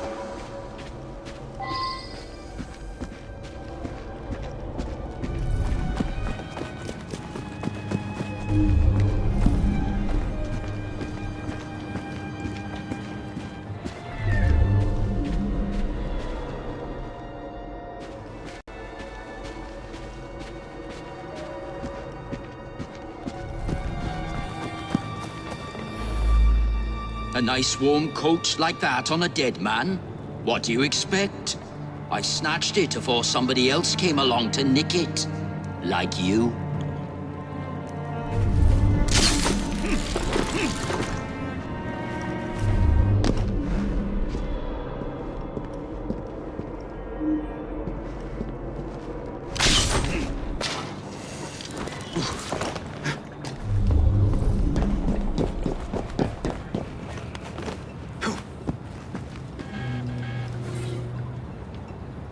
Now that I've seen this, I should ask more questions.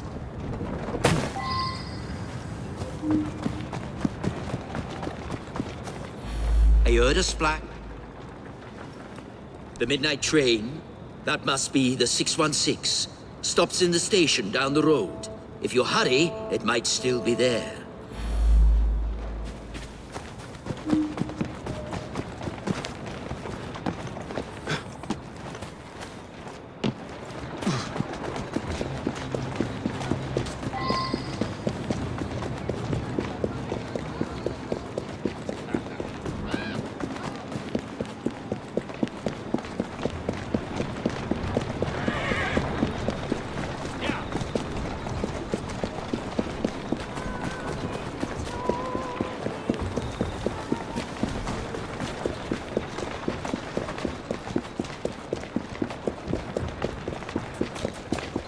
Up ya! Come on!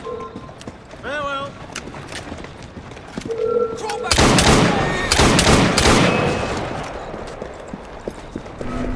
You scared, mate? Come on now.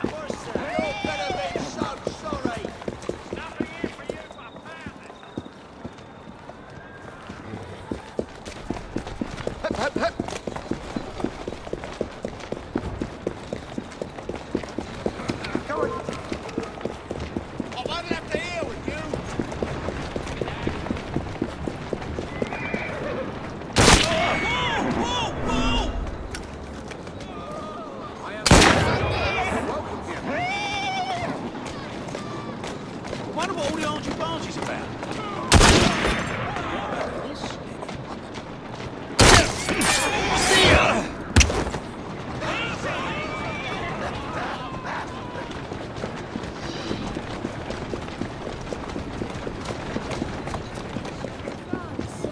food and plenty of travel.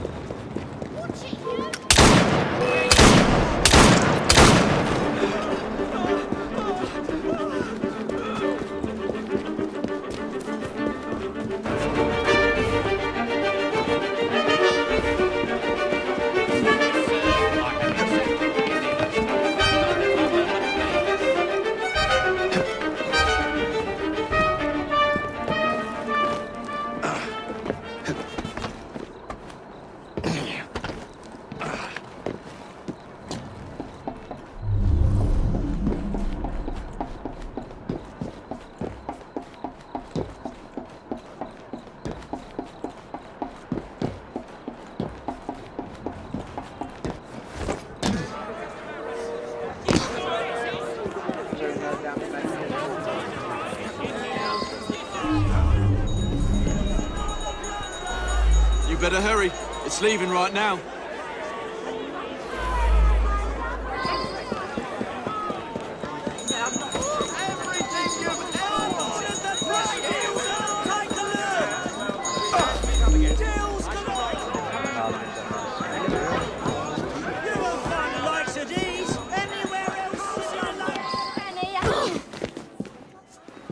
Some of us have to work instead of playing. You should do it. He's not very good at hiding, is he?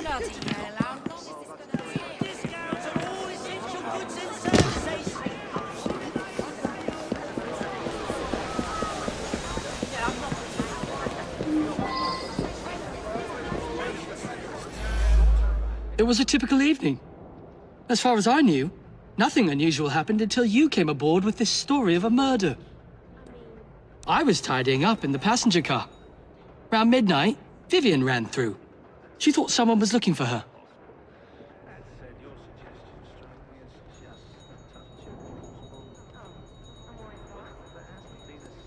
Just another wealthy passenger. They're all pretty much the same.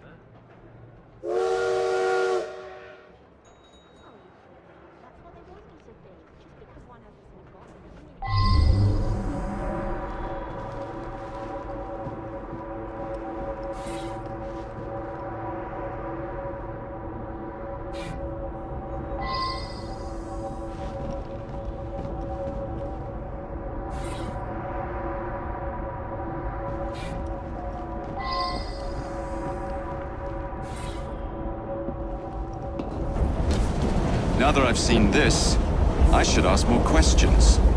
Nothing unusual. A couple of passengers came in and had a sort of business meeting. One of them was buying a lot of drinks for the other, and then they started to argue. But Vivian went over and joshed them out of it. Oh, well, it's a noisy train. Plenty of passengers have trouble getting to sleep, so I keep a sedative here behind the bar, yeah? Peter, nice bloke. Came here after being sacked from a foundry a few months ago. I tell you, he looked white as a ghost after he served the businessman.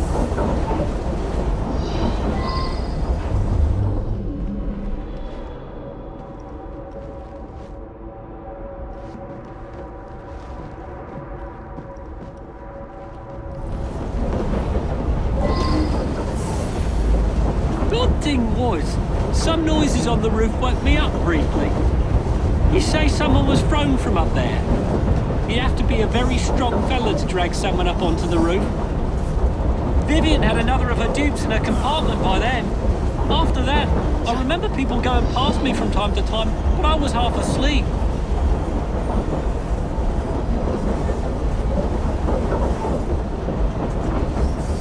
Killian was on this train. Cool. I used to work in his foundry. I never even seen him. None of us workers ever knew what he looked like. Well, Peter worked with me at the foundry. He's a very strong bloke. I got my arm mangled in one of the damn machines they put in. Then Killian sacked the whole crew. Peter, he helped me get hired as train staff.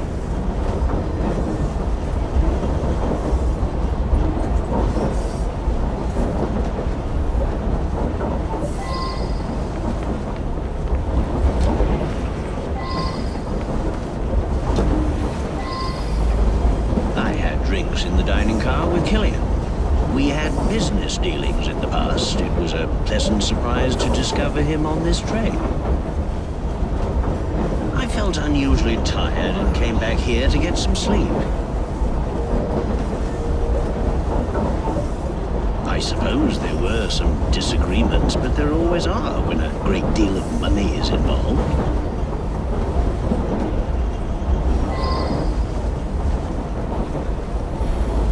Mr. Wolfe had a few with Mr. Killian. Then the young lady invited herself over to have a glass with him.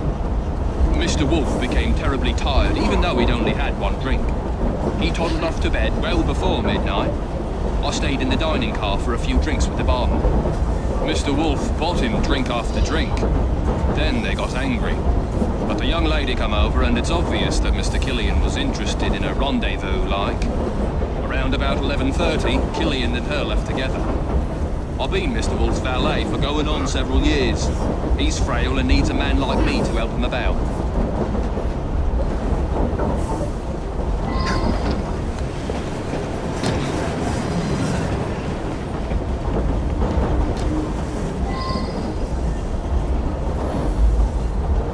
Nothing unusual at all.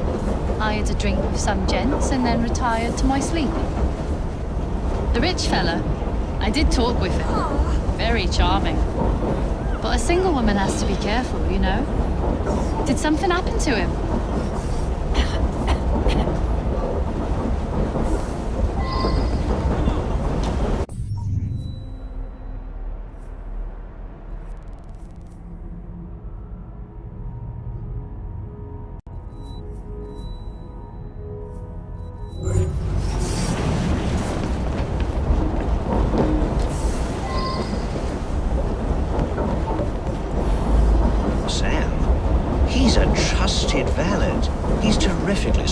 Makes him useful in many situations. You mean the young lady? She and Killian hit it off famously. Embarrassing, really.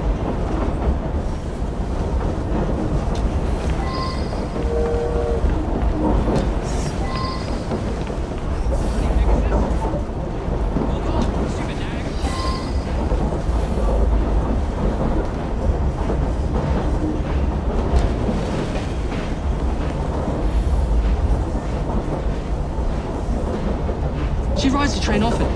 She's very friendly with the other passengers. I gave him what he deserved.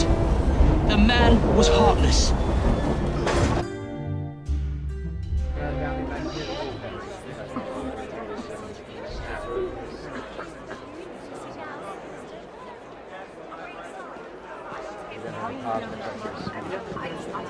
I believe something larger is afoot. A lot of murderous anger concerning industrialists.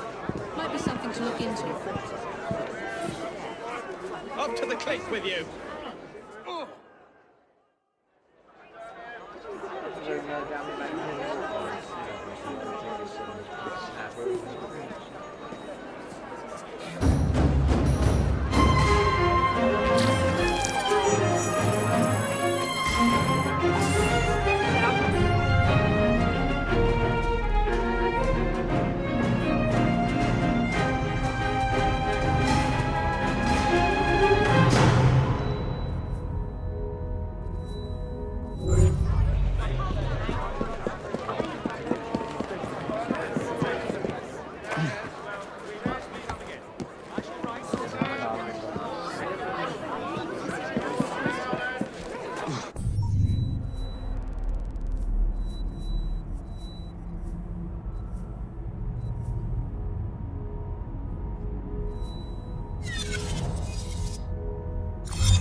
Got something to tell you.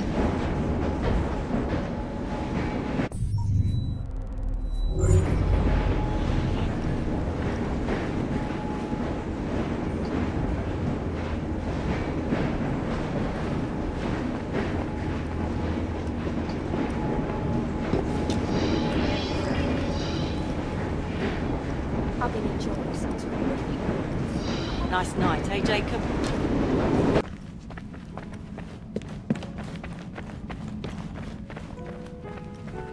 Here we are. Good.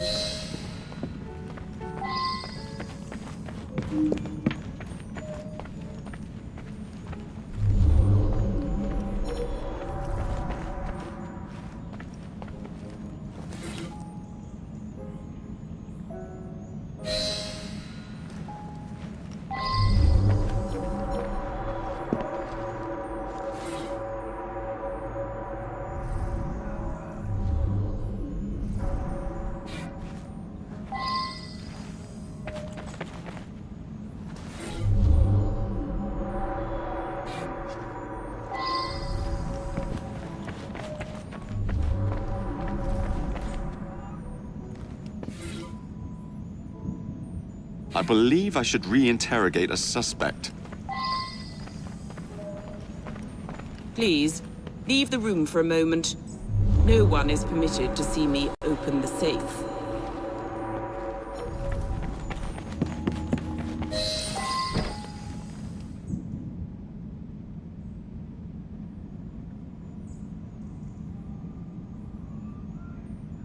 You cannot imagine that someone was after the scepter. I must see it. I ordered the scepter with the dove to be brought from the tower for tonight's event. Thank heavens! It is untouched.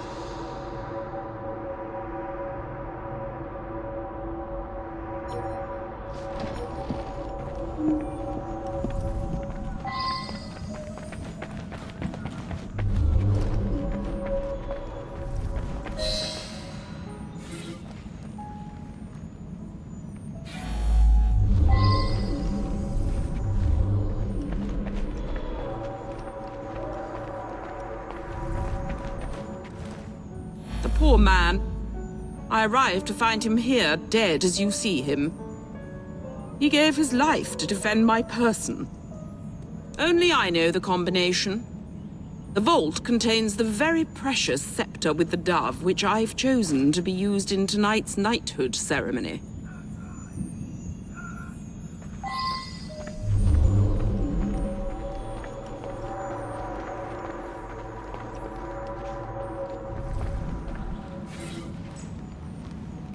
Well now, I didn't ask about this.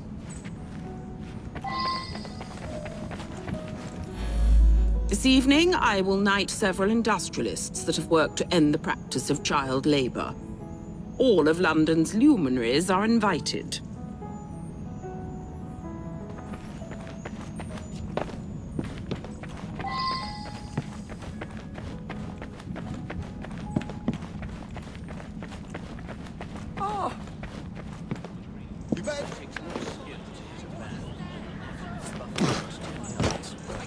Each receive a sum of £50. I trust it's enough.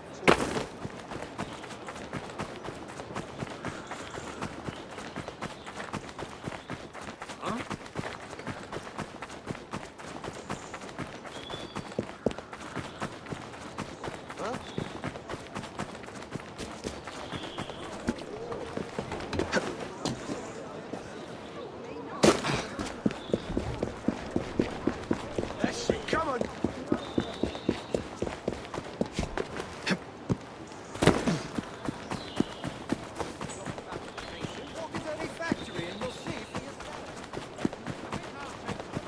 Like a duck to water. What's it?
Unless you cut off the end. Can't see the latest sails. All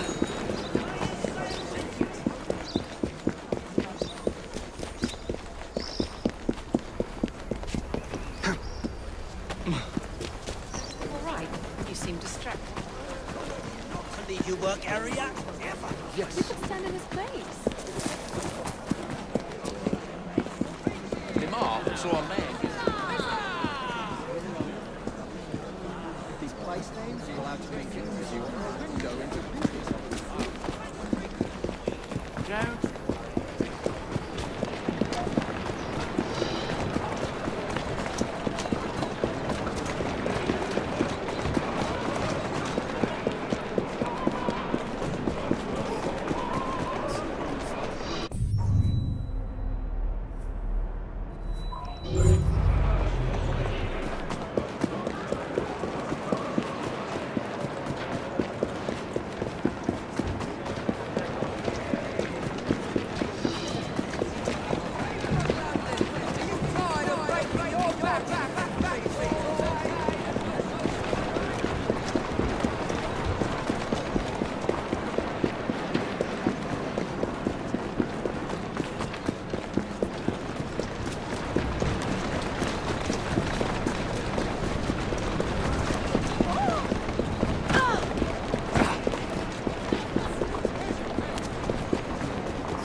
He said he was onto something. Said everything added in clues. I did see Artie's friend, Mr. Raymond. He'd just come from Purlock Publishing with his new Penny Dreadful. Seemed very excited about it. I never liked him much. Artie's been all in a state. Think there's some sort of master criminal on the loose. Then this morning, he's gone.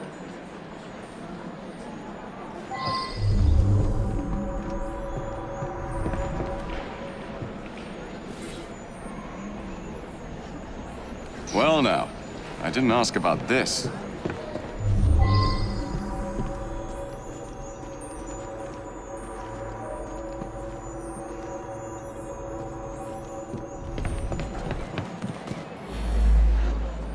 You know, when he thought something was important, he'd write it up in invisible ink. Lemon juice like. He'd use smoke to read it. If you have a way to make smoke, you can see what it says.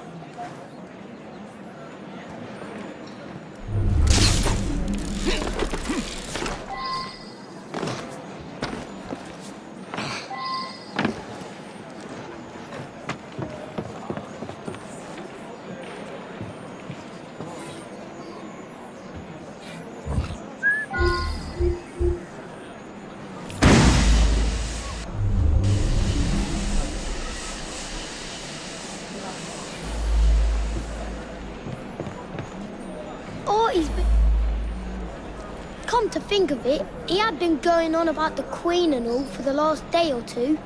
Seemed to think she was in some sort of trouble.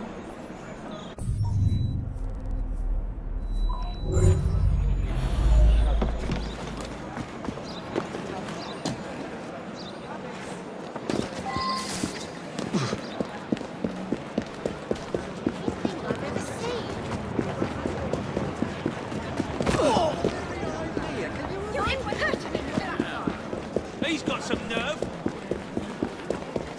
They say there's someone who never managed to toasting.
He's planning an explosion at the palace. It must be evacuated.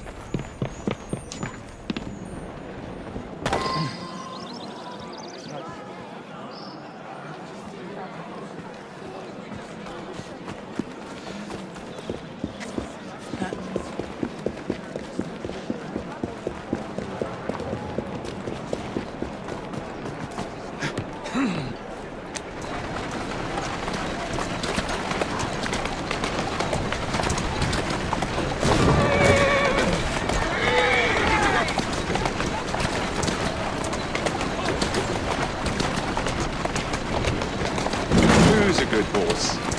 You are. Steady on.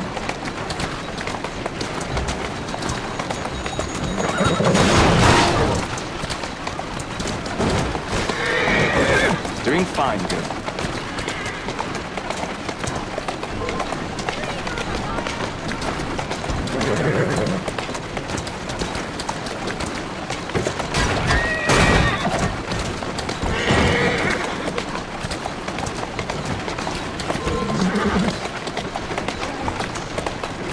That's a girl. Let's go.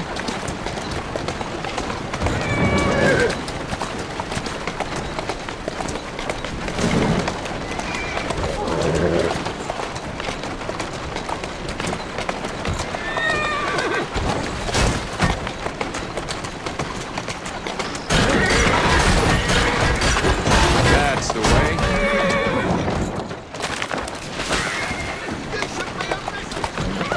Keep moving.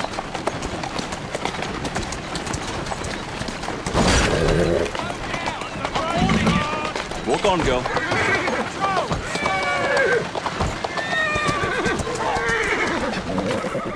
Stop, sir! I saw that!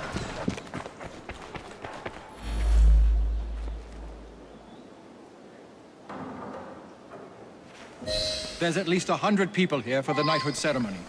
The Queen will use the scepter with the dove for the knighthood. She'll arrive precisely at 1 o'clock.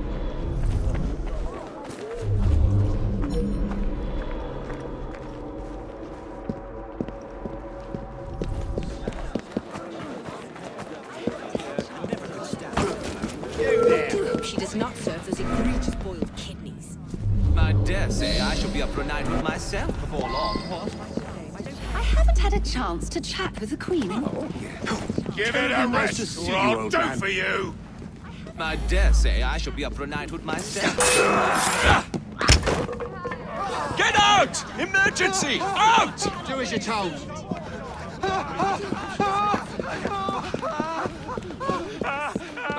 I shall be up for a night with myself before... Get out! Emergency! Out! Most extraordinary. Good. They're out. Why is nothing happening? Nothing? What's going on? I've been tricked! Raymond!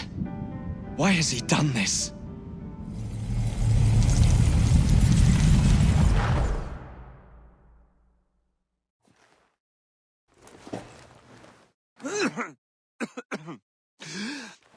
You are more naive than you appear.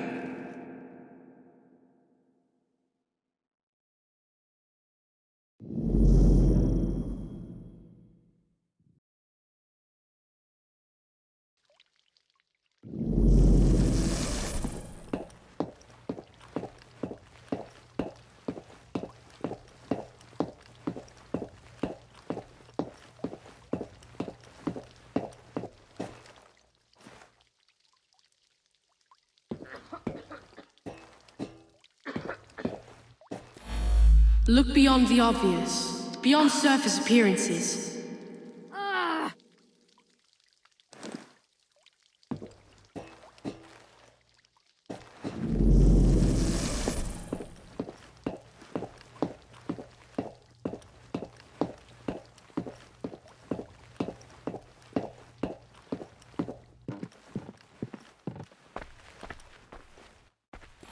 Nothing but a showman. So many people makes everything more dramatic.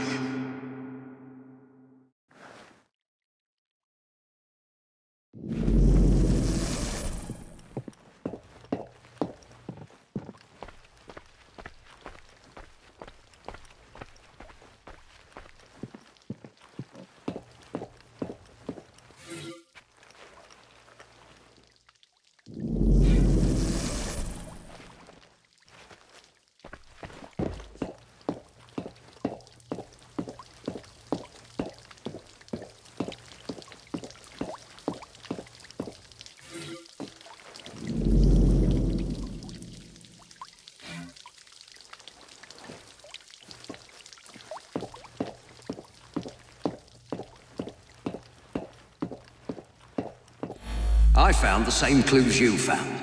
I knew there was to be an explosion, and I led you here to save everyone.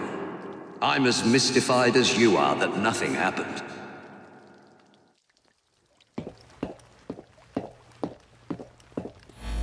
You've helped me herd all those dreary people to certain death. We shall hear the explosion presently.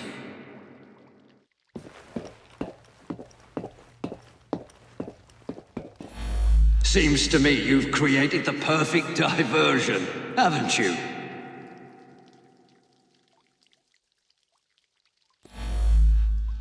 Quite right.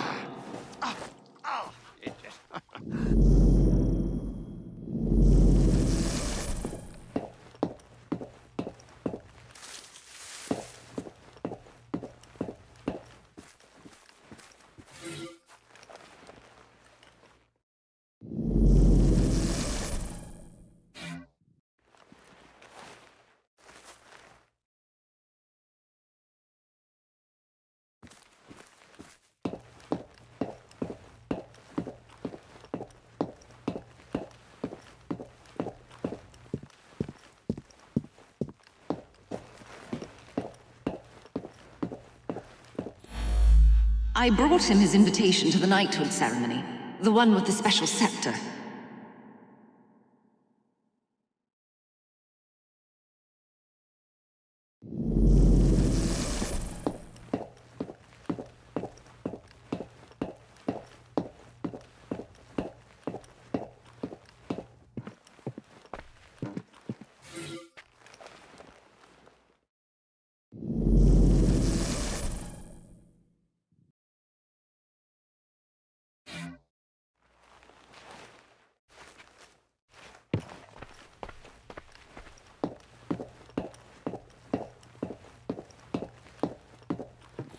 Never trust a man who tells you what you want to hear.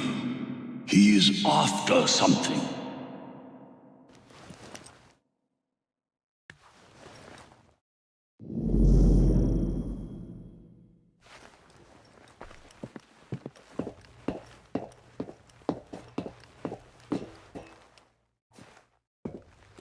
While you were chasing all those people around, I absconded with the Queen. A hefty ransom is now due.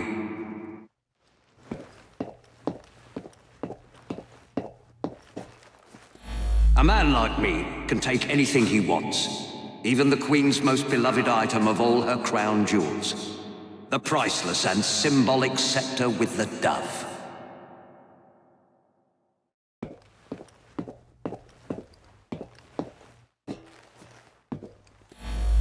I needed you to distract everyone so that I could quietly assassinate Her Majesty the Queen.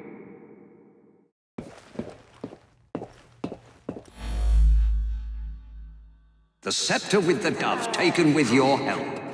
What could...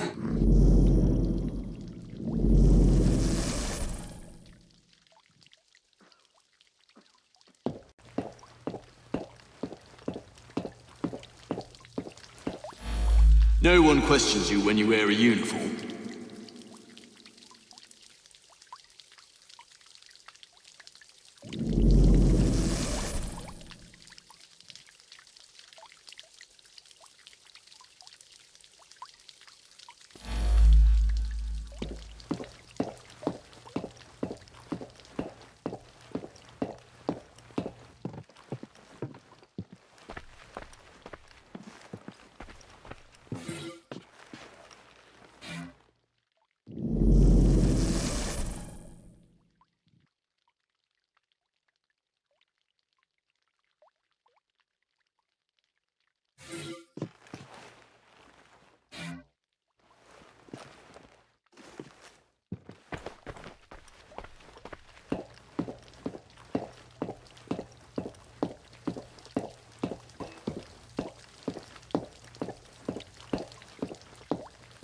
I suspect the solution will turn on geometry.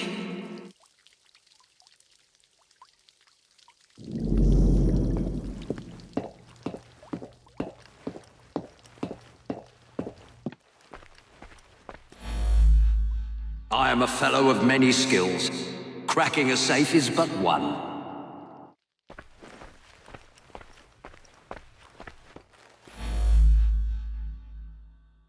I simply watched the Queen open the safe when you arrived.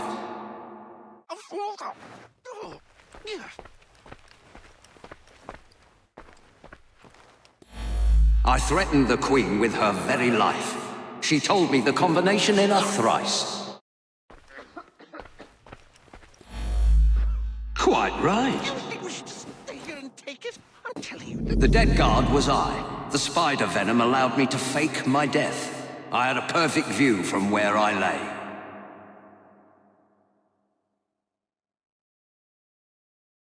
I have stolen the Queen's most prized possession, the scepter with the dove. Think of it. I have outfoxed you, the most cunning detective in Britain. I mocked you by leaving clues for you at every turning point. Now I have the scepter, proof positive of my superiority.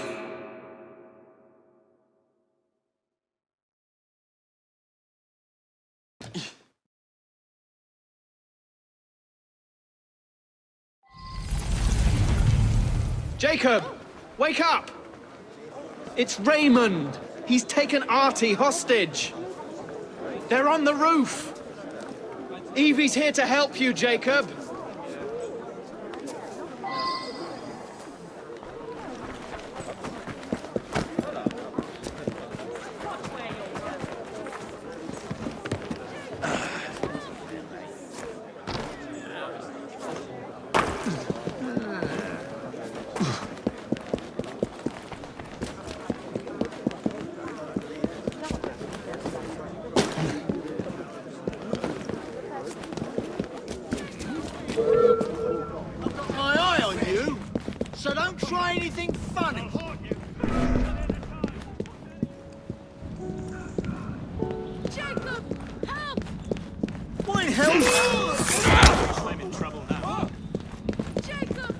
What do you want from me?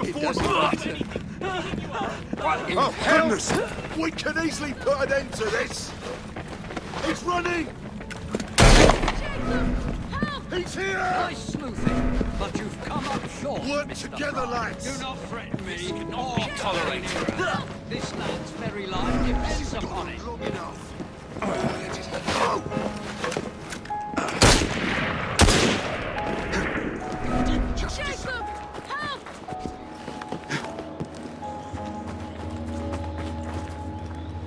Jacob!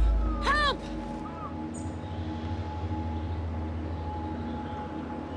Jacob!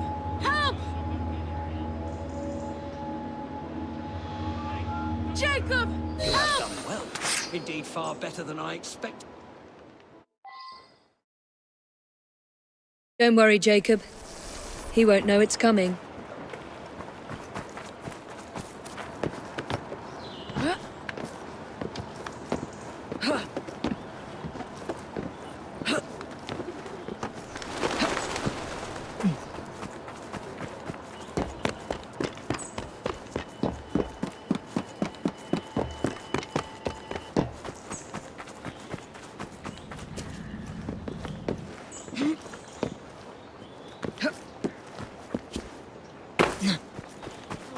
In my next story. Let's stay calm, shall we? No need to do anything rash. Oh, I'm quite calm, Mr. Fry. Little Artie.